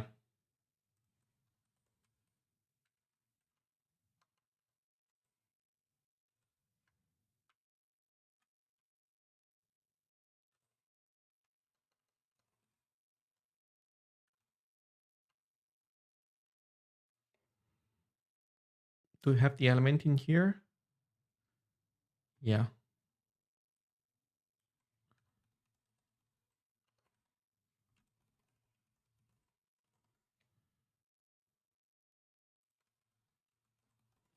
There you go.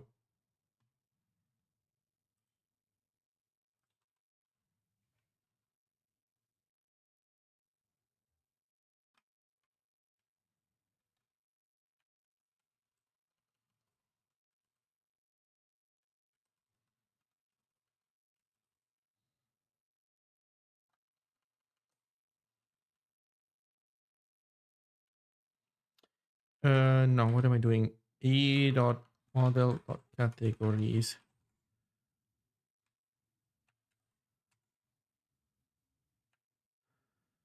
Okay.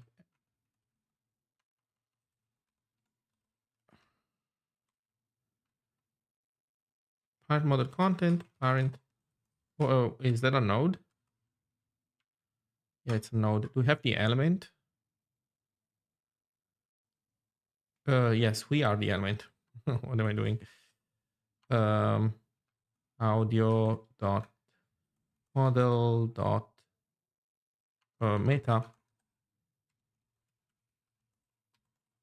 content reject. What do you know about this?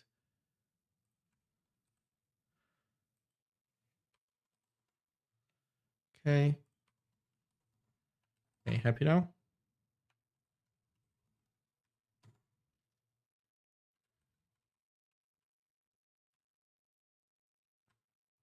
Oh, we also need to look at into this.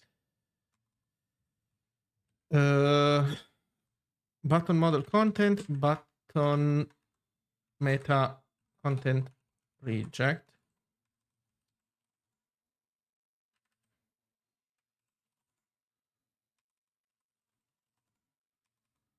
There you go.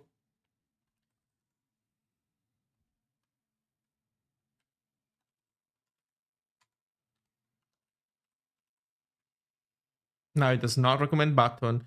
It still recommends A because A is allowed instead of button as long as it doesn't have href. But when it does have href, it's not allowed because it becomes interactive. And we do report that correctly. Perfect. Model extra. What are the extra that we do not allow? Right, the tab index stuff. And you know what? Actually, for the purpose of auto-completion, there is no point now that I think about it. So far, none of that matters. So yeah, that's good. Does it fit one line? No. Okay. So we have auto-completion for button. And we have we have a ton of temporary attributes. So we need to implement these bad boys before we can call button complete. I think that this might be the last thing that I do today. We made some good progress. If you think about it, after this one, we'll be at 31. We have done some simple elements. We have done some not so simple elements. We've done base, which is fucked up. And now we are in the process of completing button, which is another element with a bunch of logic attached to it. And I think that's not a bad stopping point. So I'm assuming that this is going to take me, I don't know, about an hour more to go through all these attributes, assuming that none of them is insane. We'll see. And yeah.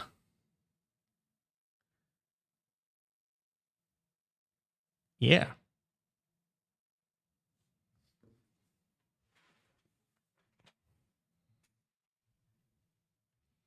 XHTML would be a distinct LSP. By the way, do you plan to support XHTML? No, I do not plan to support XHTML. It is the better language, without a doubt. But the problem is that it's not a useful language. Nobody writes XHTML.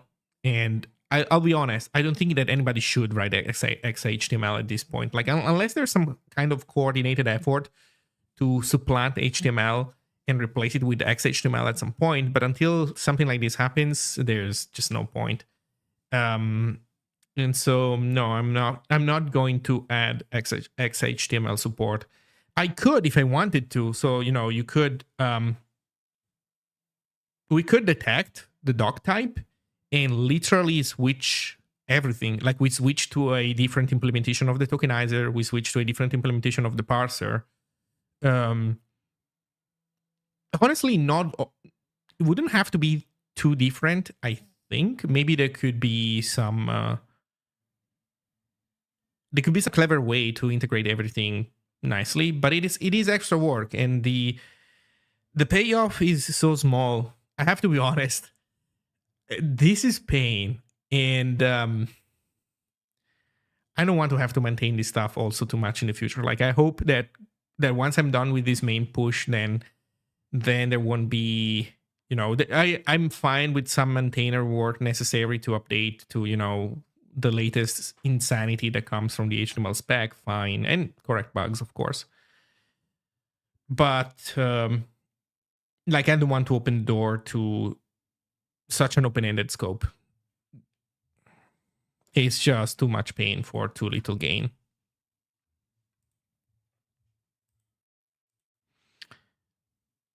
So our goal today, right now, is this: get rid of this temp attribute. So let's go to the spec and let's enjoy the button.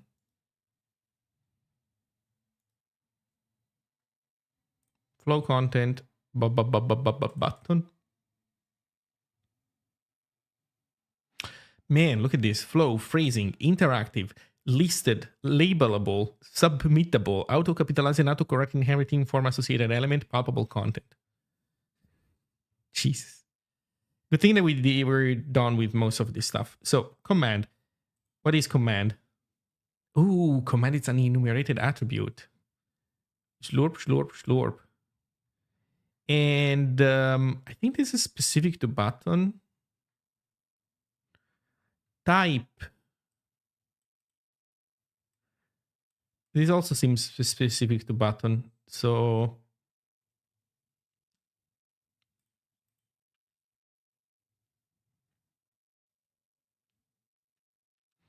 these are listed alphabetically, but I don't know if alphabetic listing is the right one, because I think that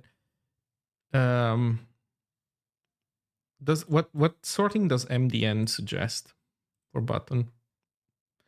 Autofocus command. Okay, they also go for the alphabetic sorting. Yeah, I guess it's fine.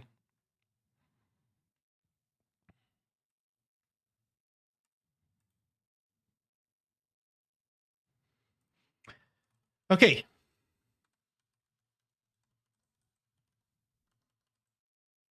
Actually, you know what? Let's do it. Let's do it for everyone.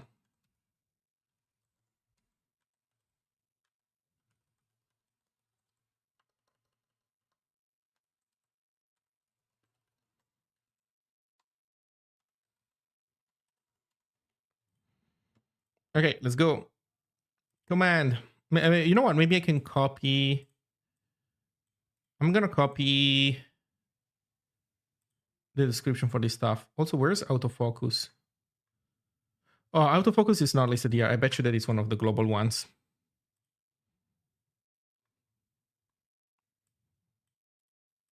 Command 4. Also, there's some quoting necessary. Button and command 4.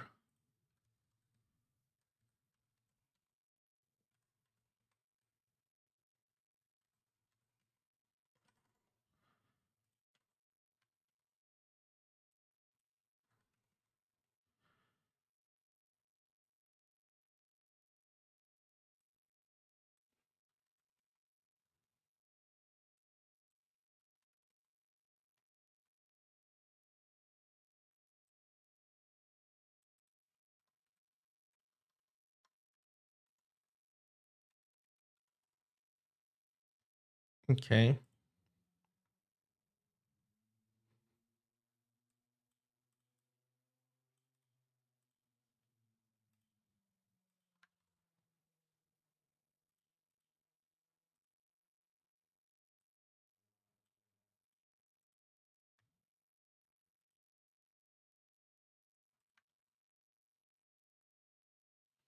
You know what? In this case, I think we need to go multi-line.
Okay.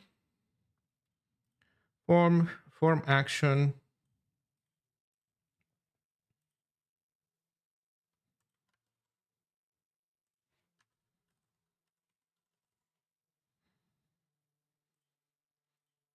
How do you tell Helix to use ZLS, which I have it on my path? What is your Helix out, Zig out?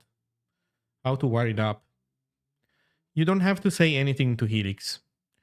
You just have to have ZLS in path. If you don't know what path is, what in path means, you can ask like ChatGPT and company, but like path variable or like how to add executable to path. search for that and do that for your system. It depends on whether you're Linux on Windows or Mac OS how you do this. Well, Linux and Windows and Linux and Mac are almost the same. Windows is different. But this is the concept. Basically, the idea is, can you do this? Can you go into any directory and do ZLS? If you can, then Helix will be able to pick it up. And the same applies for other editors as well. Well, maybe some other editor will need also some extra configuration, but that tends to be like a prerequisite, being able to do that.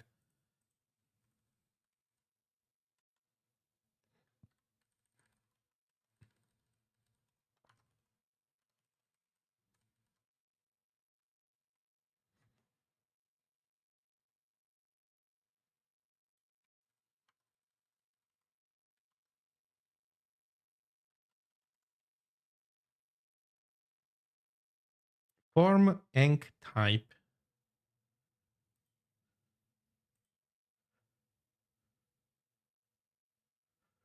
Form enc type.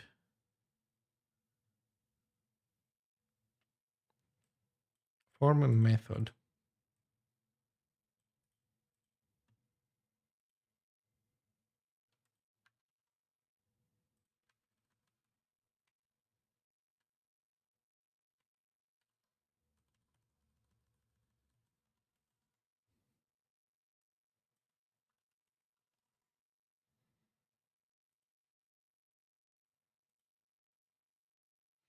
Form no validate.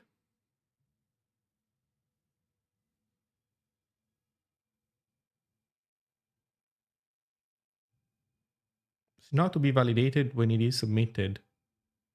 If the attribute is specified, it overrides the no validate attribute of the button's form owner.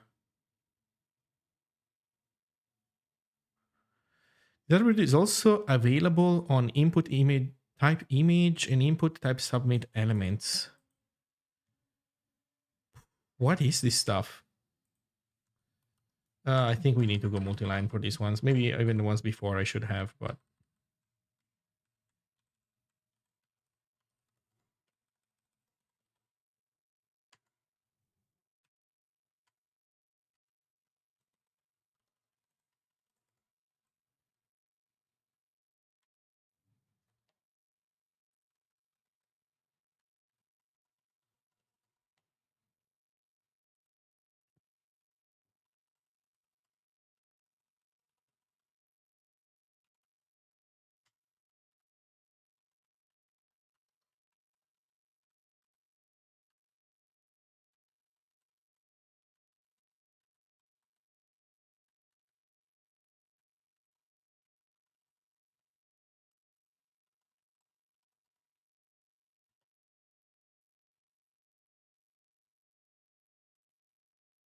form target. Jesus.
Ooh.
Maybe I should delete these spaces.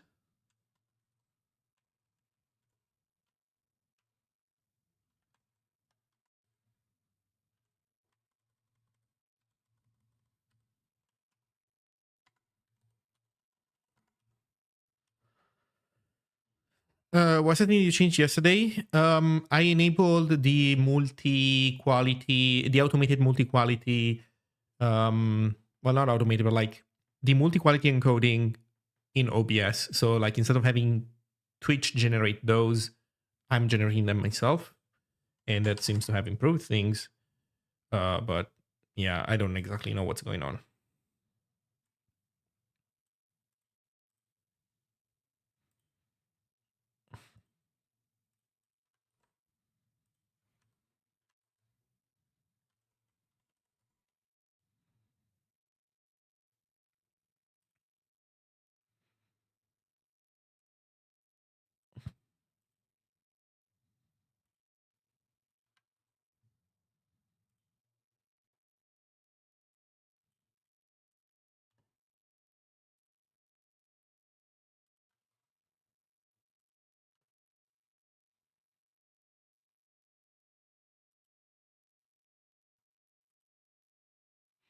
Let's see, I read a person yesterday, they weren't an affiliate, so non-affiliates have quality downscale, don't have quality downscaling, yes.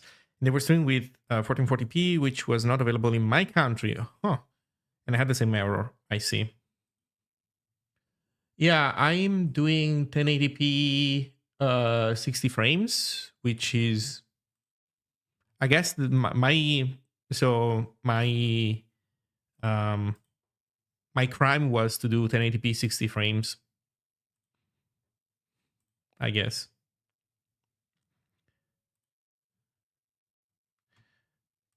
Value, so name is quoted. Okay.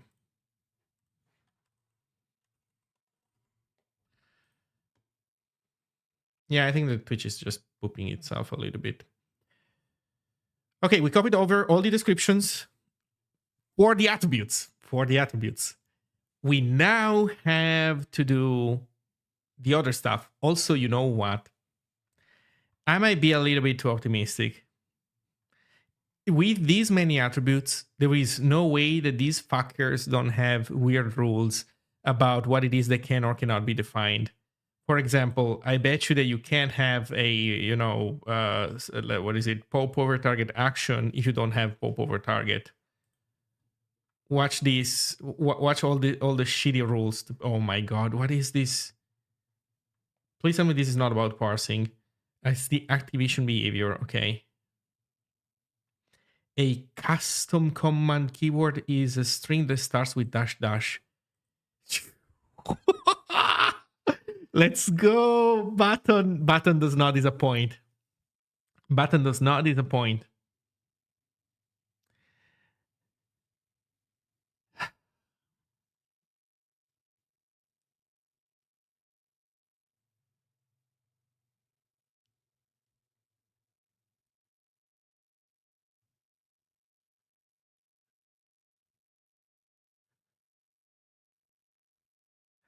The form action, form enc type, form method, form validate, form target must not be specified if the element is not a submit form. Okay, so yeah.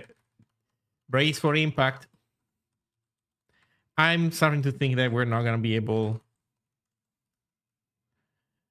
to finish this today. We'll see.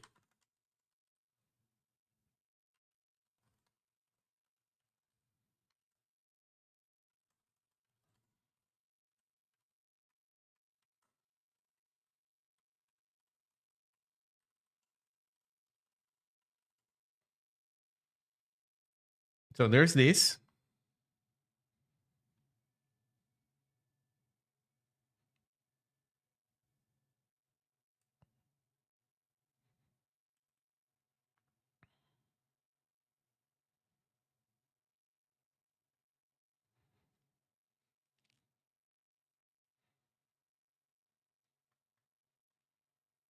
Okay, you know what? This might not be too bad. So basically, we only have this dependency so far. Well, let's read. You know what? Yeah, there's more stuff above that we need to read. Enumerated attribute. So type is a simple enumerated attribute. We can do this. Not too bad. To be a submit button if any of the following are true. The type attribute is in the auto state with both the command and command for content attributes are not present and the parent node is not a select element, or the type attribute is in the submit button state. Okay, so yeah, so we have to do this. Constraint validation. If the element is not a submit button, the element is barred from constraint validation. Okay, that does not matter for us, so that's good. If specified, the command for attribute must be the ID of an element in the same tree as the button with the command for attribute.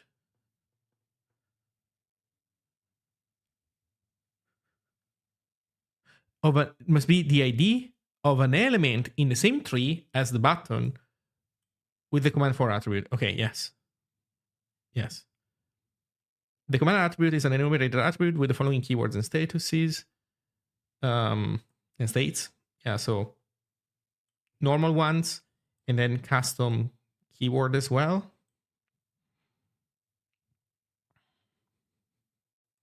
A custom common keyword is a string that starts with dash dash. If a button element is the first child, which is an element of a select element, then it is in earth. A button element's activation behavior is this. Okay, so we don't care about this. What is this red block? DOM standard issue tracks how to better standardize associated event data in a way that makes sense for an event. Currently, an event attribute initialized to a value cannot also have a getter, and so an internal slot or map additional fields, whatever. An HTML element can have specific is valid common steps and common steps defined for the element's local name. Okay. The form attribute is used to explicitly associate the button element with its form owner. The name attribute represents blah, blah, blah. The disable attribute, blah, blah, blah. Okay, so we're back to where we were. So really, this is what we care about. We care about that thing, and then we care about doing a good job with all these enumerated attributes. But then there's a few more that seem to have like a bunch of options that I haven't seen here yet. So I guess we'll see in a bit. Okay. So here's what I'm gonna do. I'm gonna take a quick bathroom break. Maybe also get something to drink, and then we fill out. We are still filling out these things, so we need to fill out all of these things one by one and give them rules. It seems that each one of these guys can have simple rules, except the one that has dash dash elements. That's a little bit of custom work that we have to do there, but not too much. And then we need to implement this validation rule. And I think at that point we're kind of done with this element. So yeah, we should be able to pull this off by the end of the stream.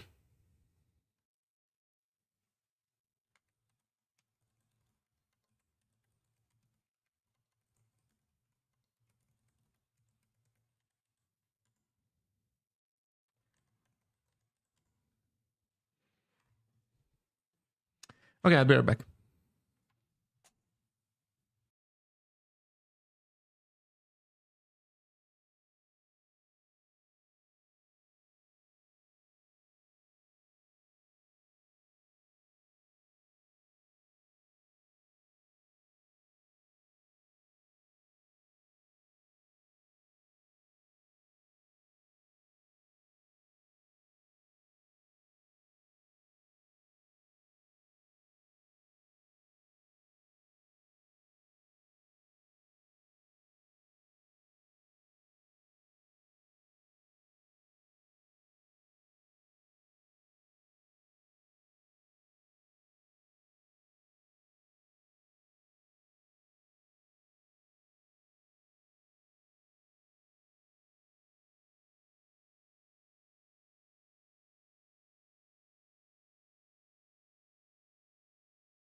Okay, I'm back.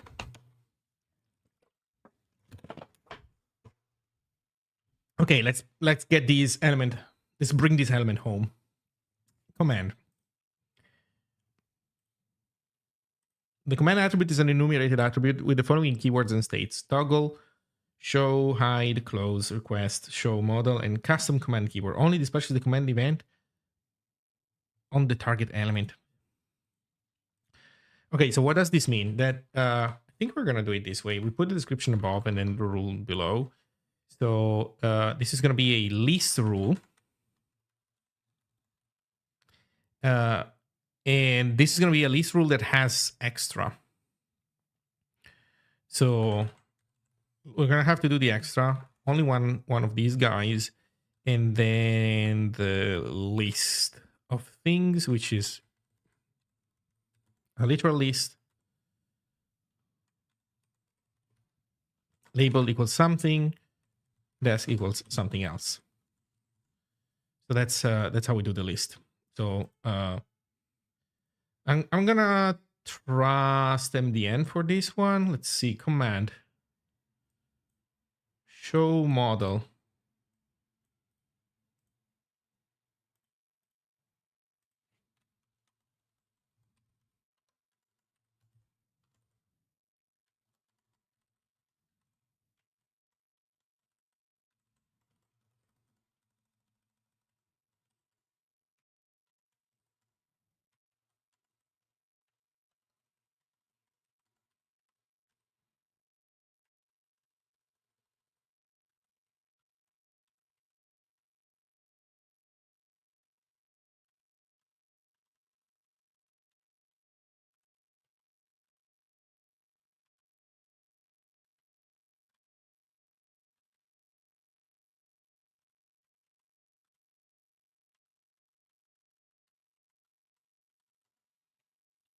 Okay, show model,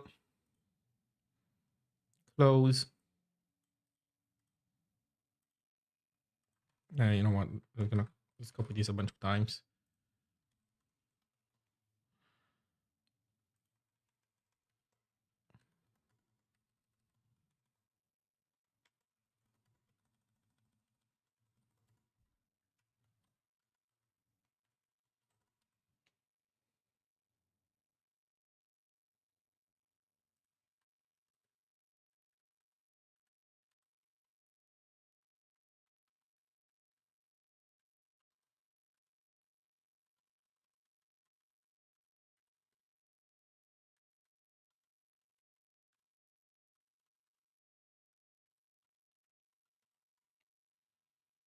Okay. Request close. Oh Jesus.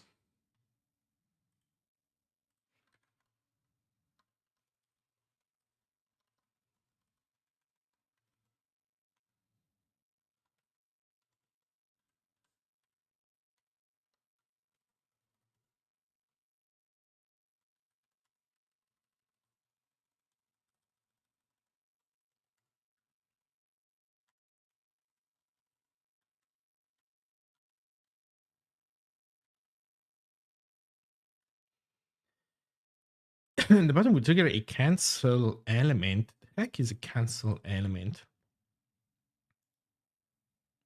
Oh, it's a cancel event. They typoed it.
Request close. What was the other one? Show pop over. Yeah.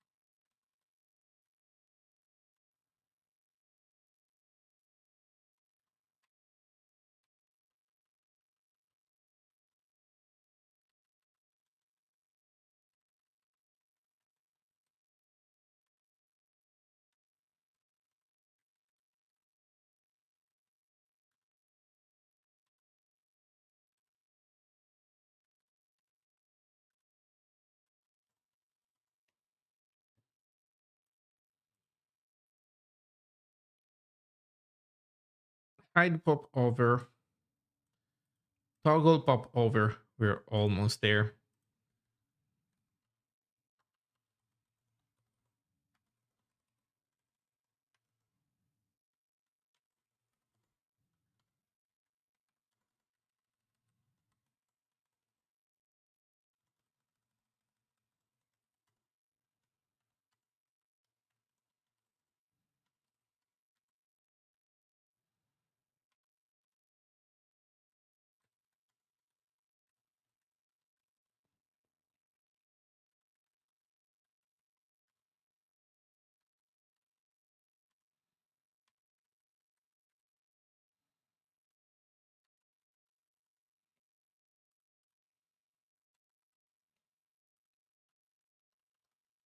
And the last one was toggle pop over.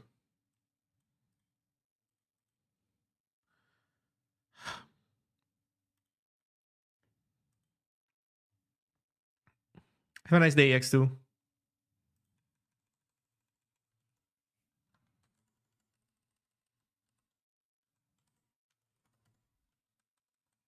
Hello, Temporus. Welcome to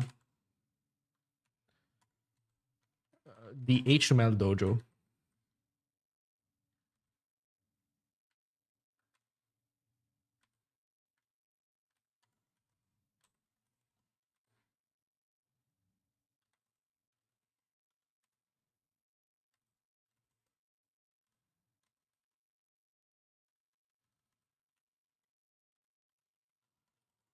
Does it need a dojo? I don't know.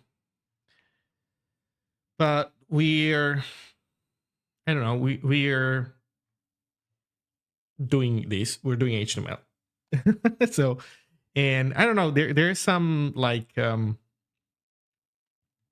feel like some of the qualities that you need to do some of these things, like the perseverance aspect of it, you need also if you want to do HTML, like a language server for HTML. Man, this is pain, but we are succeeding. I'm at 30 elements out of 115 done.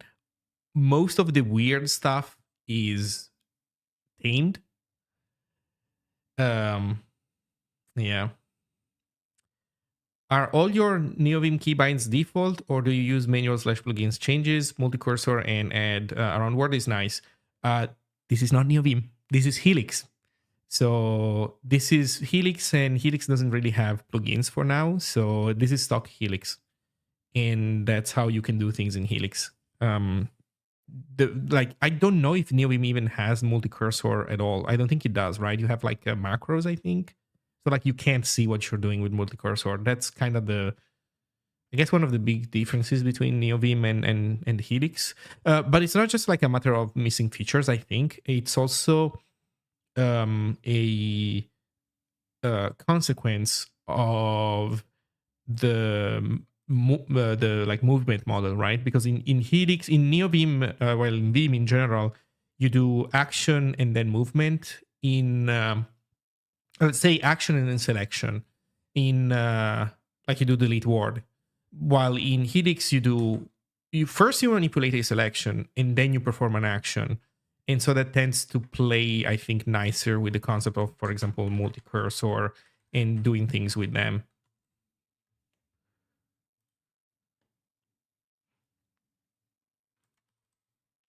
That said, I'm not a power user, so.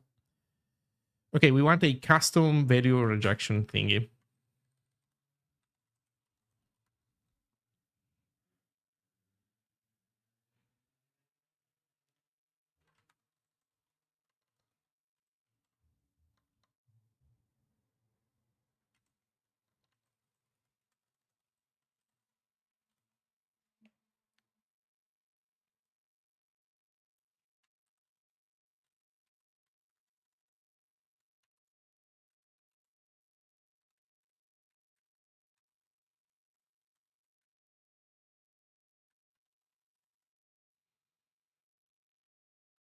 So we don't know what the value rejection is. Where did we define value rejection?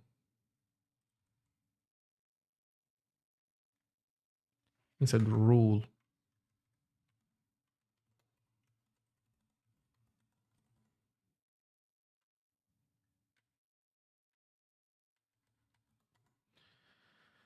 Okay, so we're validating command, and the answer is if value if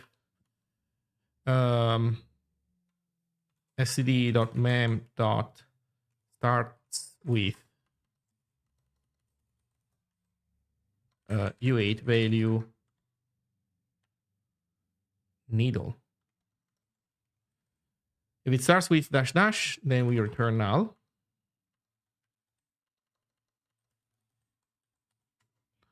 Otherwise, we return a rejection. And I don't remember what's in our rejection. Reason and offset. Reason is going to be, okay, so reason is going to be custom commands must start with dash dash. And then offset. Offset is like is in case there is something specific, like a specific part of the string that we want to complain about. But the reality is that there isn't, because for us, it's the entire thing is wrong in this case. So there you go. We have implemented validation for custom attributes as well. Sorry, custom commands. So this bad boy is done.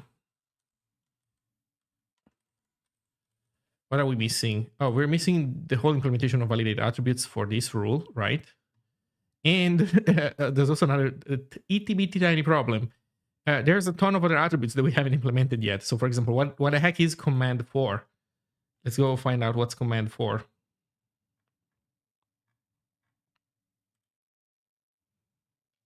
The idea of an element, I will say that if you define it, so it can't be any because I think it should be not empty.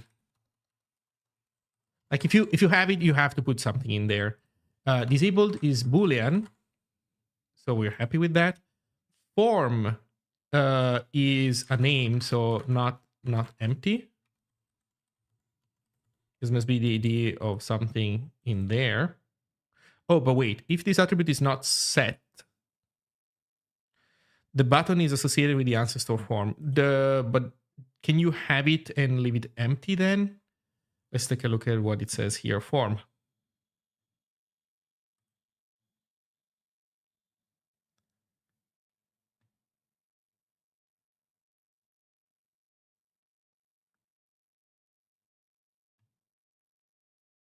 The rules in this section are complicated by the fact that although conforming documents or trees will never contain nested form elements, it is quite possible, e.g. using a script that performs DOM manipulation to generate trees that have such nested elements. This spec. They are also complicated by rules in the HTML parser that for historical reasons can result in a form associated element being associated with a form element that is not its ancestor.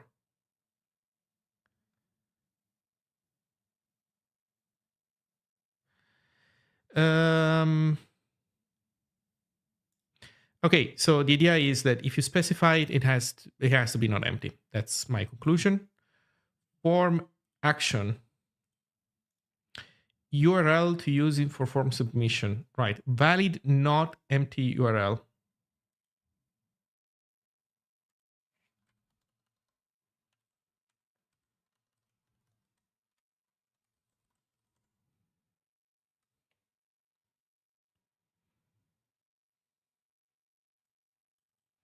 What Healing's theme? Yeah, it's one dark.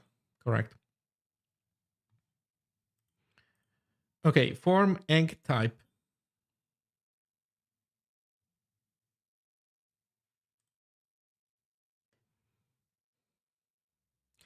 Are enumerated attributes with the following keywords as states. Huh, interesting. The enc type and form enc type. Wait, what's the difference then? Wait, what's enc type? Oh, enc type is somewhere else. Who has enc type? Wait, what?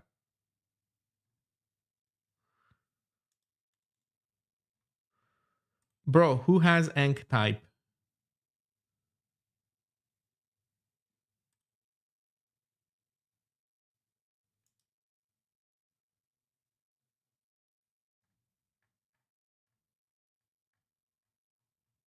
Now I'm spooked by enc type.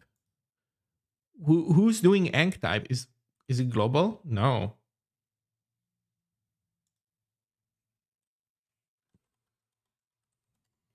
Enc type. Enc type property. But but but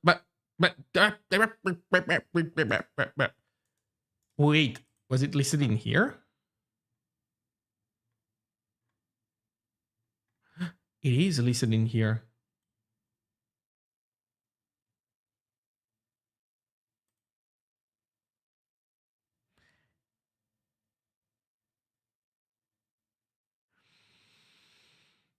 It is listed in there, but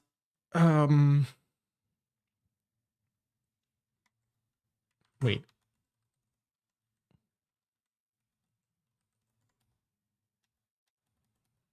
We only have form enc type.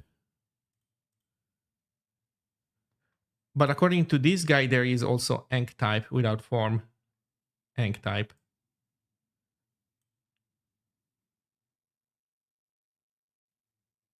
Oh, but this goes on the form element. I get it.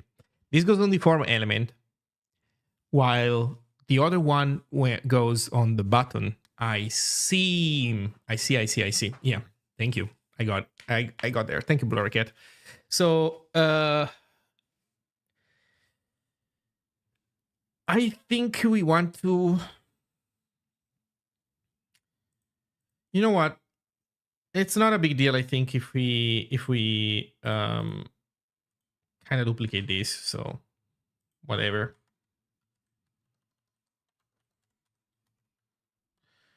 List init extra none one, and this is the list.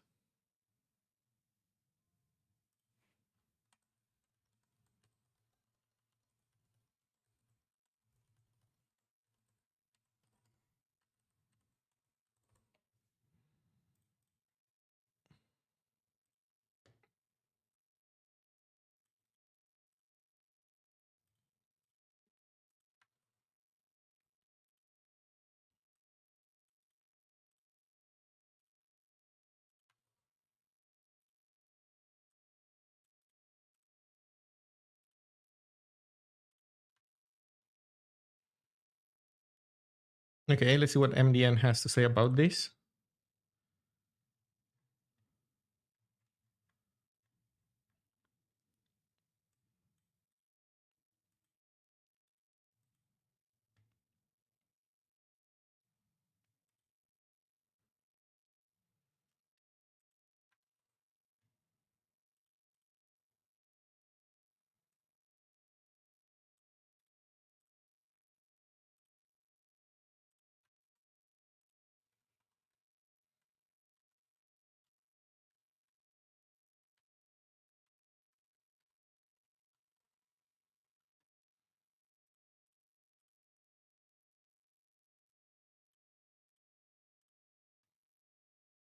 I shouldn't be used for real form submission. Okay. Cool. Okay, so uh, this is it.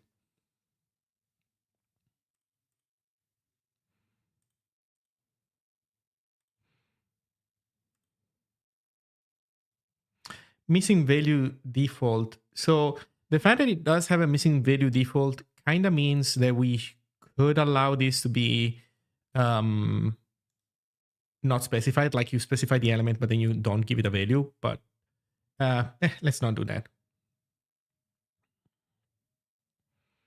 Okay, so form method get post dialog indicates the form is intended to close the dialog box in which the form finds itself, if any, and otherwise not submit. I had no idea you could do this. That is bonkers. Well, get post and dialog. Missing value default and invalid are both the get state. Yeah, but you know what? I'm gonna say that if you define it, you have to fill it out.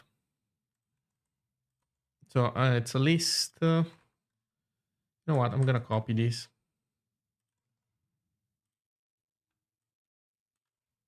So get post. Actually, we want post. I think post is the most common one. But you know what? Post being the default, then if you're specifying it, it's because you want to specify get, I think. Post and then dialog.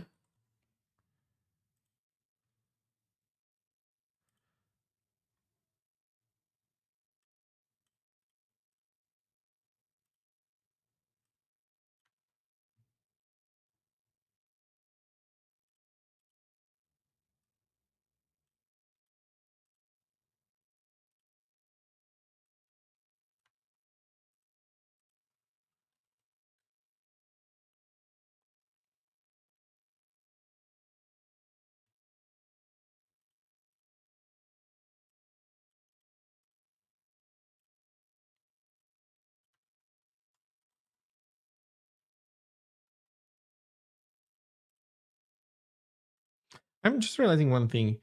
Have I been looping forever into the? I've been looping forever into this one. Oh god, I want the other funnier music from Metal Gear. Oh man, I just realized this now. You can do models in pure HTML. Oh yeah, there is a bunch of like pop over thingies that you can do to forms to do model without a JavaScript. Yes.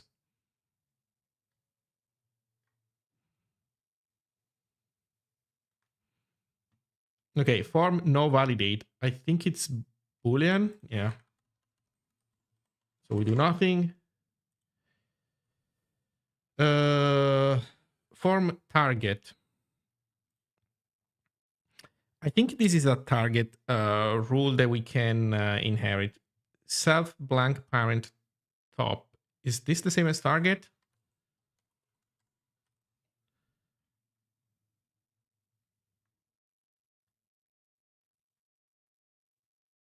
Target.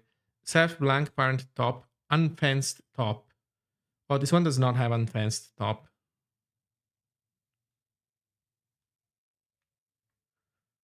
That's unfortunate.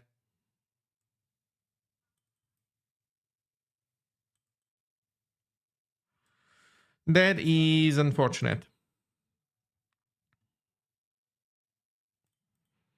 Well, I guess we do it manually. Actually, you know what? Yeah, we do it manually, but nothing can prevent us from copy pasting this. Although we could, you know what? We could grab these things as a prefix.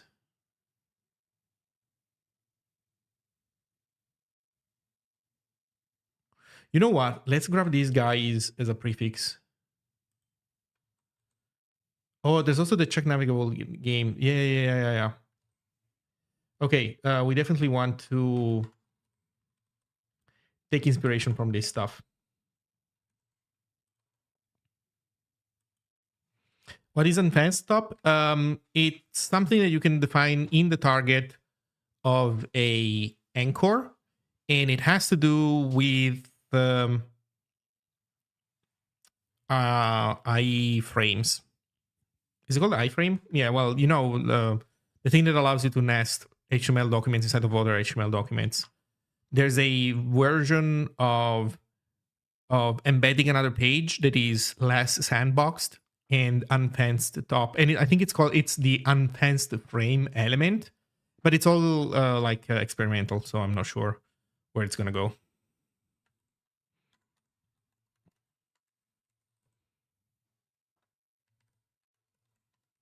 Okay, so we want to do list. We're not going to use init.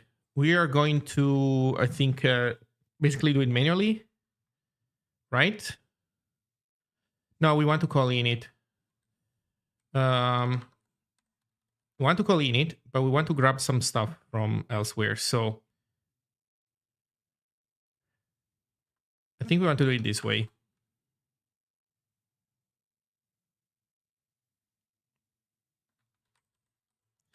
We make it a block, and in here we do const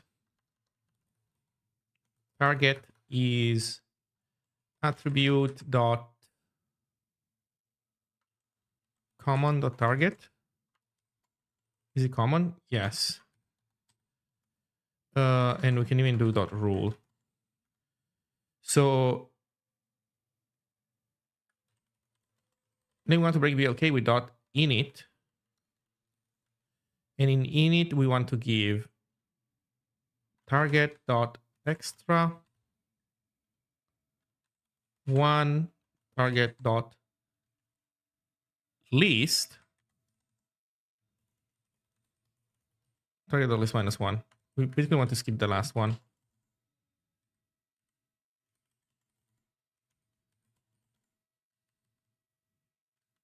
There's no extra. Yes, there is extra. The fuck are you talking about?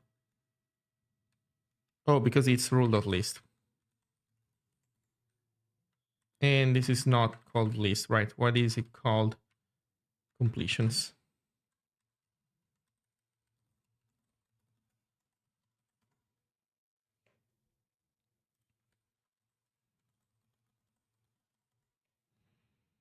There you go.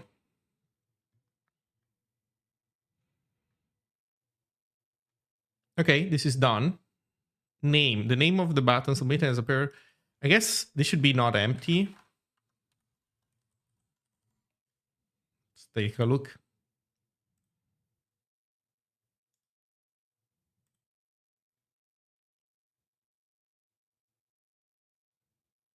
It must not be. Wait, what?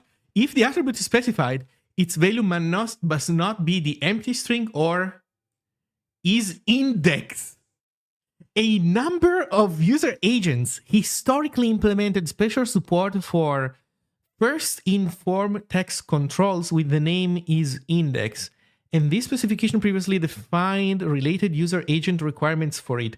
However, some user agents subsequently dropped that special support and the related requirements were removed from the specification. So to avoid problematic reinterpretations in legacy user agents, the name is index is no longer allowed.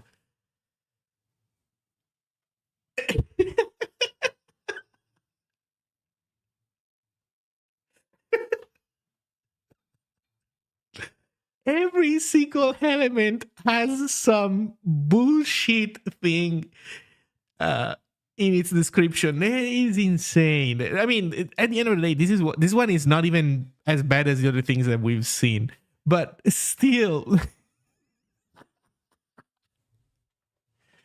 So I don't know. What do we do?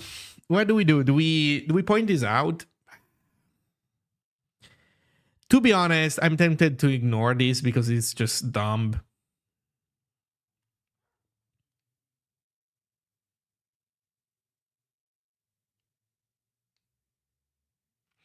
Other than is index, any non-empty value for name is allowed. An ASCII case insensitive match for the name charset is special. Oh my god.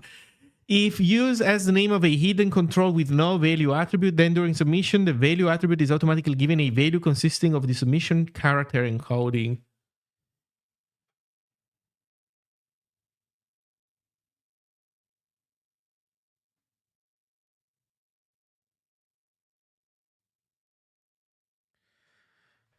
Huh. Huh.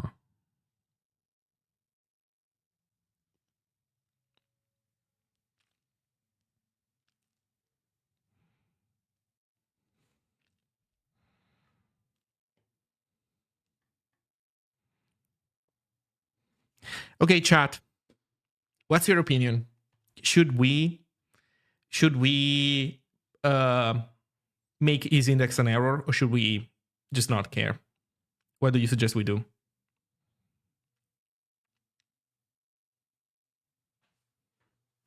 You know what? Maybe we should be good. It's annoying, but let's complain if it's is index. So name is not that, but it's custom.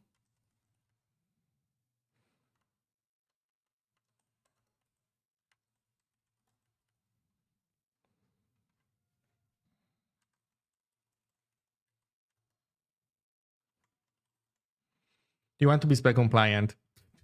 To be honest, I don't even fucking know anymore. I'm at this point, I'm just thinking in terms of what I want the behavior to be. Like, what would you like the tool for you to do? Would you like the tool to complain or not? I don't know anymore otherwise.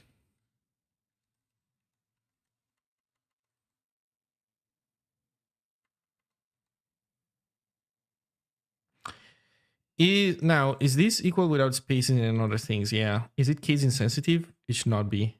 Is it case insensitive?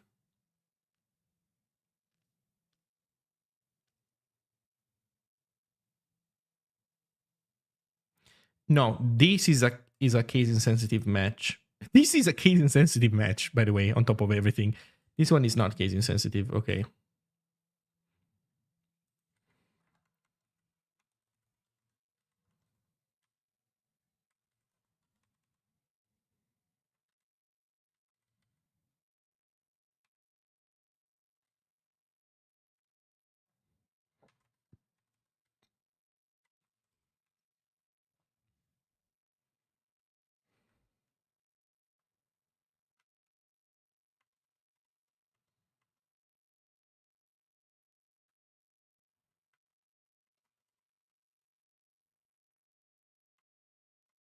What do we even give as a reason?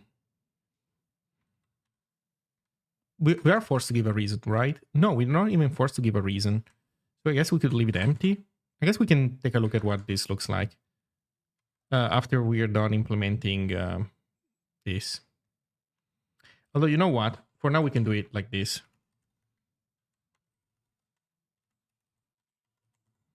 Okay, let's fix that thing so we can try stuff out.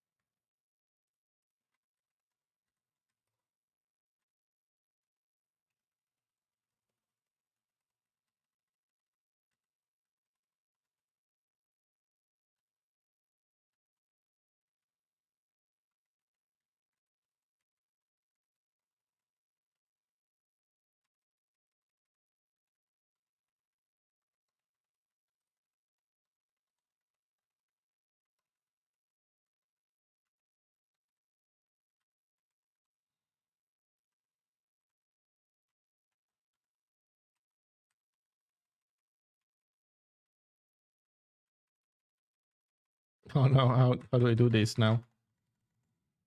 Guess I need a bunch of spaces in here.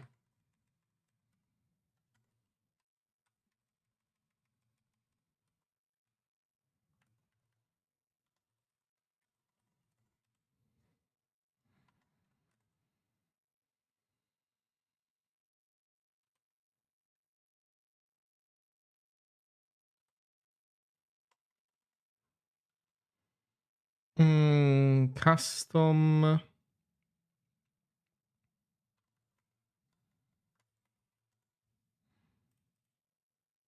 Oh, custom is in charge of doing this. Really? Okay.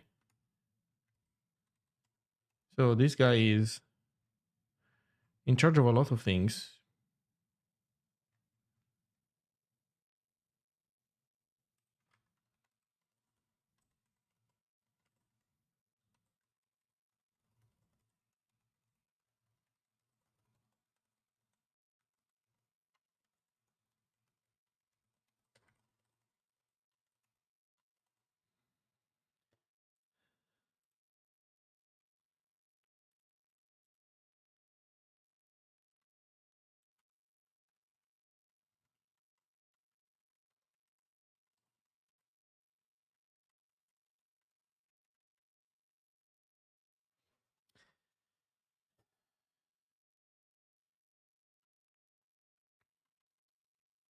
So value is going to be utter the value, or else return errors.append GPA tag is missing utter value. Main location is utter.name. Node IDX is node IDX. So now we have value. Const value slice is value dot span dot slice. Source value slice. We just return in this case.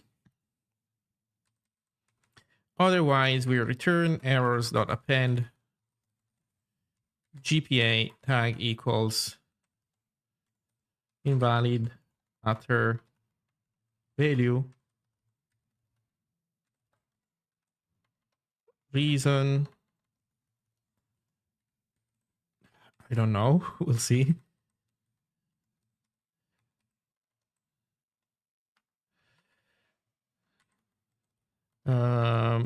Main location is value.span. Node index is node index.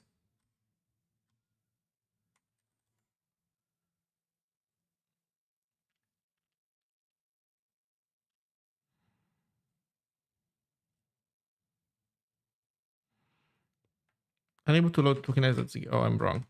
It's just one level above.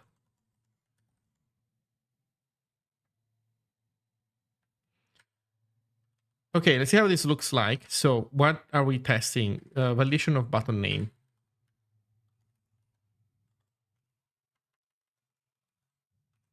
What was it? Oh, it is index, the bad value. Oh no.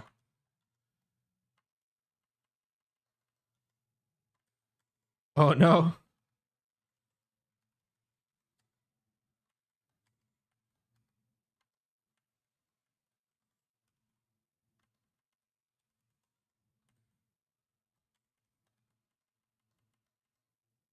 Why is index is not causing a complaint?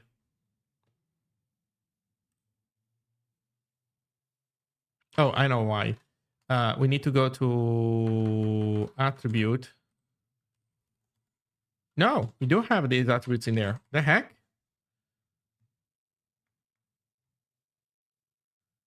Name does calling to validate name. Oh, could it be that there's another error that prevents us from getting there? No, there is no other error even. What?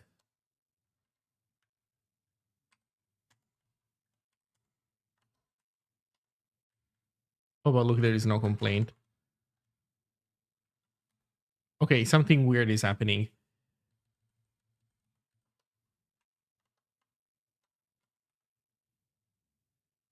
It's because there's also custom ones, but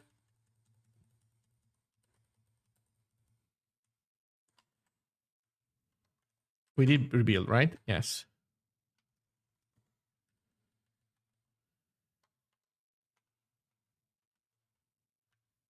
Yeah, no, there's something bad going on. Like this command should fail. That thing should fail. What is happening? You think it's looping again? Yeah, you're probably right, aren't you? I don't know how to tell this fucker thing to not do that. God damn it. Can we have this like as a single track? There you go. And maybe we can skip to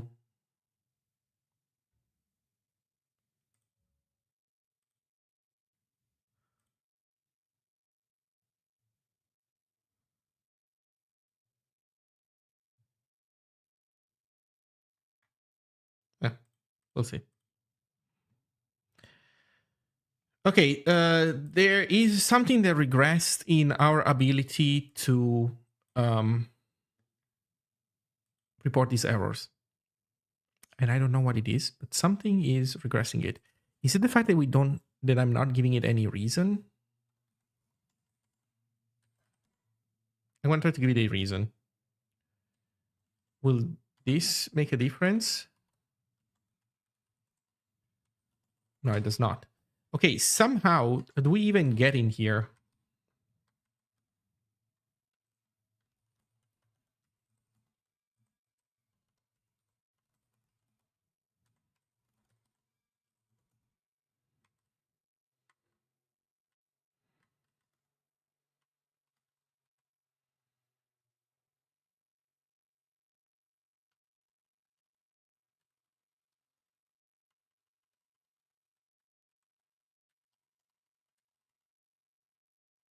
Let's see if we even get in there.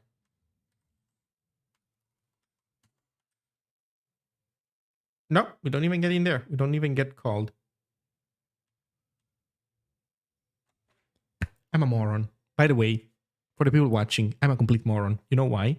Because we have our custom function that does attribute validation. It's us driving this thing, and I just stubbed it out. So until I start actually pulling attributes in here, then nothing happens. God fucking damn it. We did this recently. So who did we do this with before button? Maybe it was body. No. Maybe it was block quote. No. Video BDI, definitely not. It was base, probably. Yeah. So this is the main loop. So I'm gonna copy this and go do that in button. Man, I'm such an idiot. In any case, so form action, form type, form method, form validate, and form target must not be specified if the element is not a submit button. So bar is submit. We need to take care of that. Although, you know what? For now, let's just not do any of this, and we'll worry about this error validation afterwards. Let's just wire in the general like error reporting stuff.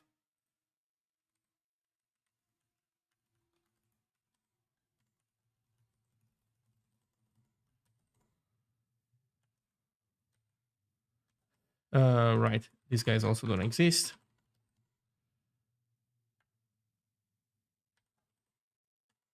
There we go.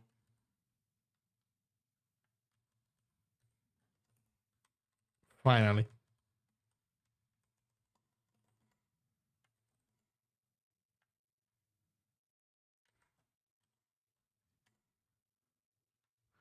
Cast commands must start with dash dash. Now it does, and we're happy.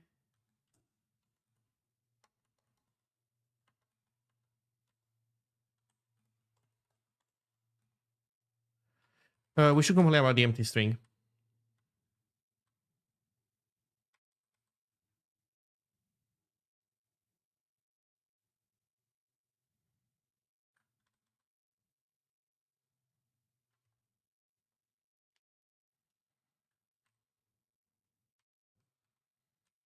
So we should say, if value slice.len is different than 0, and we should complain about empty.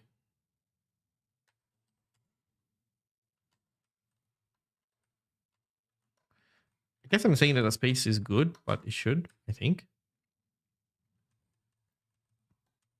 Okay, so we do have all the validation in place. Cool.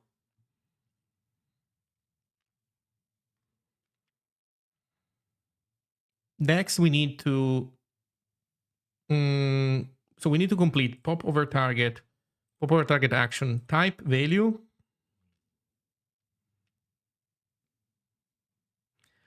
And then we need to implement this thing.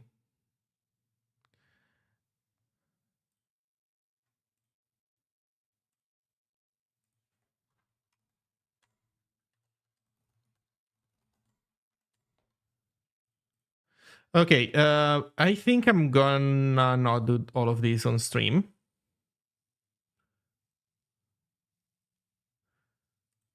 So for example, takes the idea of the popover thingy, so not empty. Popover target is easy. Popover target action specifies the action to be performed on a popover element being controlled by control button. So I need to figure out what this is. Maybe this is gonna be the same as one of the other action thingies. So we'll see.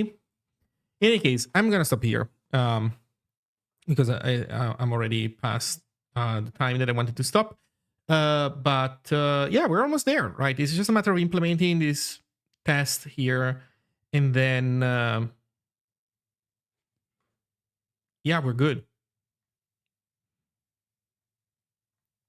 So we're almost at 31. We're making some good progress. How would you go about learning Zig as a first programming language before going to uni in the next few months? King Bubs, 3 suggestions. Let me see if I remember them, because you're not the first one to ask this question. So I've already answered this one a few times, and I know that it's 3 answers. So let me see if I remember. Number 1, go to the official Zig website. Well, you will want to download Zig, of course, but learn section, language reference, standard library documentation, and also online learning resources. These guys are going to be your friend, depending on how many things you know already. Also, you know what? Never mind. You did tell me this is your first programming language before going to uni. Okay, so here's what I would recommend.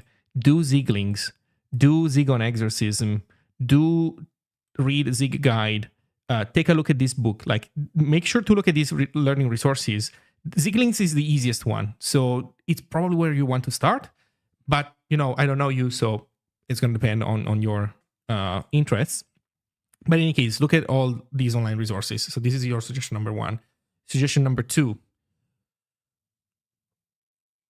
work on projects. Do tiny projects. There's also code crafters. Yeah, I guess there's also that. So do tiny projects.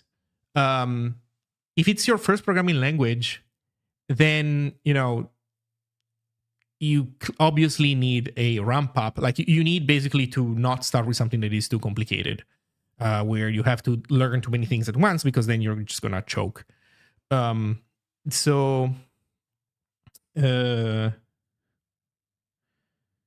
Find simple things that you've never done before, and you will find them, because if this is your first programming language, then, you know, there's a lot of things that you haven't done before, and start implementing them. Normally, when somebody is already has programming experience, what I recommend is to do something that you've never been able to do. So, for example, somebody who has experience doing, you know, JavaScript and websites is probably somebody who has never had the opportunity to do audio processing. And so my suggestion would be, do a program that, for example, takes input from your microphone and plays it back into your speakers. It's way more complicated than it sounds. You can make it easy on yourself if you use a bunch of dependencies that do all the heavy lifting for you. But the point is to do the heavy lifting so that you learn how everything exactly works for real.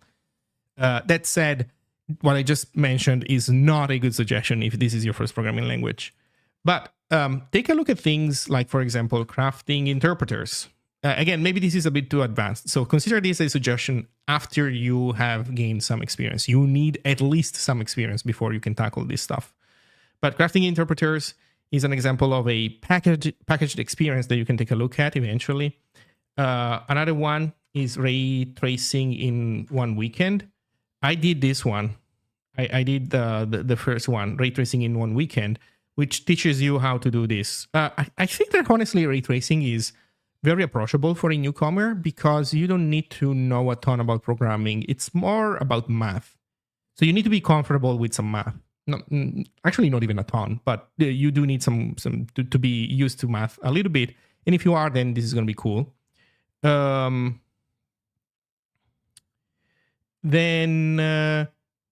let me think of other things of this kind. honestly, I can't think of any that I would recommend to somebody who is new, but I'm sure there are some more out there. So do that. My suggestion though is like you will need to ramp up.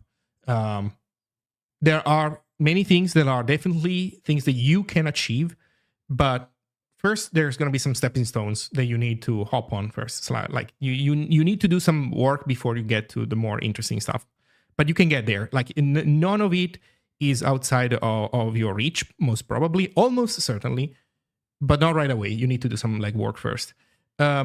Which brings me to suggestion number 3. Suggestion number 3 is join a Zig community, interact with other people that have written Zig who can help you out, who can tell you, you know, what it is that you're doing right, what it is that you're doing wrong. And as you learn something, you can also help others. So, you know, you can, in a sense, pay it forward, but it's also, well, mechanically, that's just how the system works, right? You get help. For you to get help, somebody has to be willing to give it to you. And once you have learned some things, then, you know, to make sure that the machine doesn't break, maybe it's good if you also do the same with others. And related to this, there's Zig Day events, which I think are pretty good if you're getting started. So if you happen to live near where one of these Zig Day events is happening, go and try to attend it. Anyway, this is my suggestion. And yeah, join the Zig community, ask around. And lastly, bang out code. Not mindlessly, but banging out code is how you get better at coding. So enjoy the ride. So this was it for me. I am peacing out. So thank you all. And I'll see you next time with some more delicious HTML work. But we're getting there, 30 out of 115.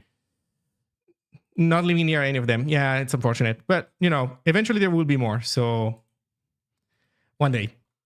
Bye all.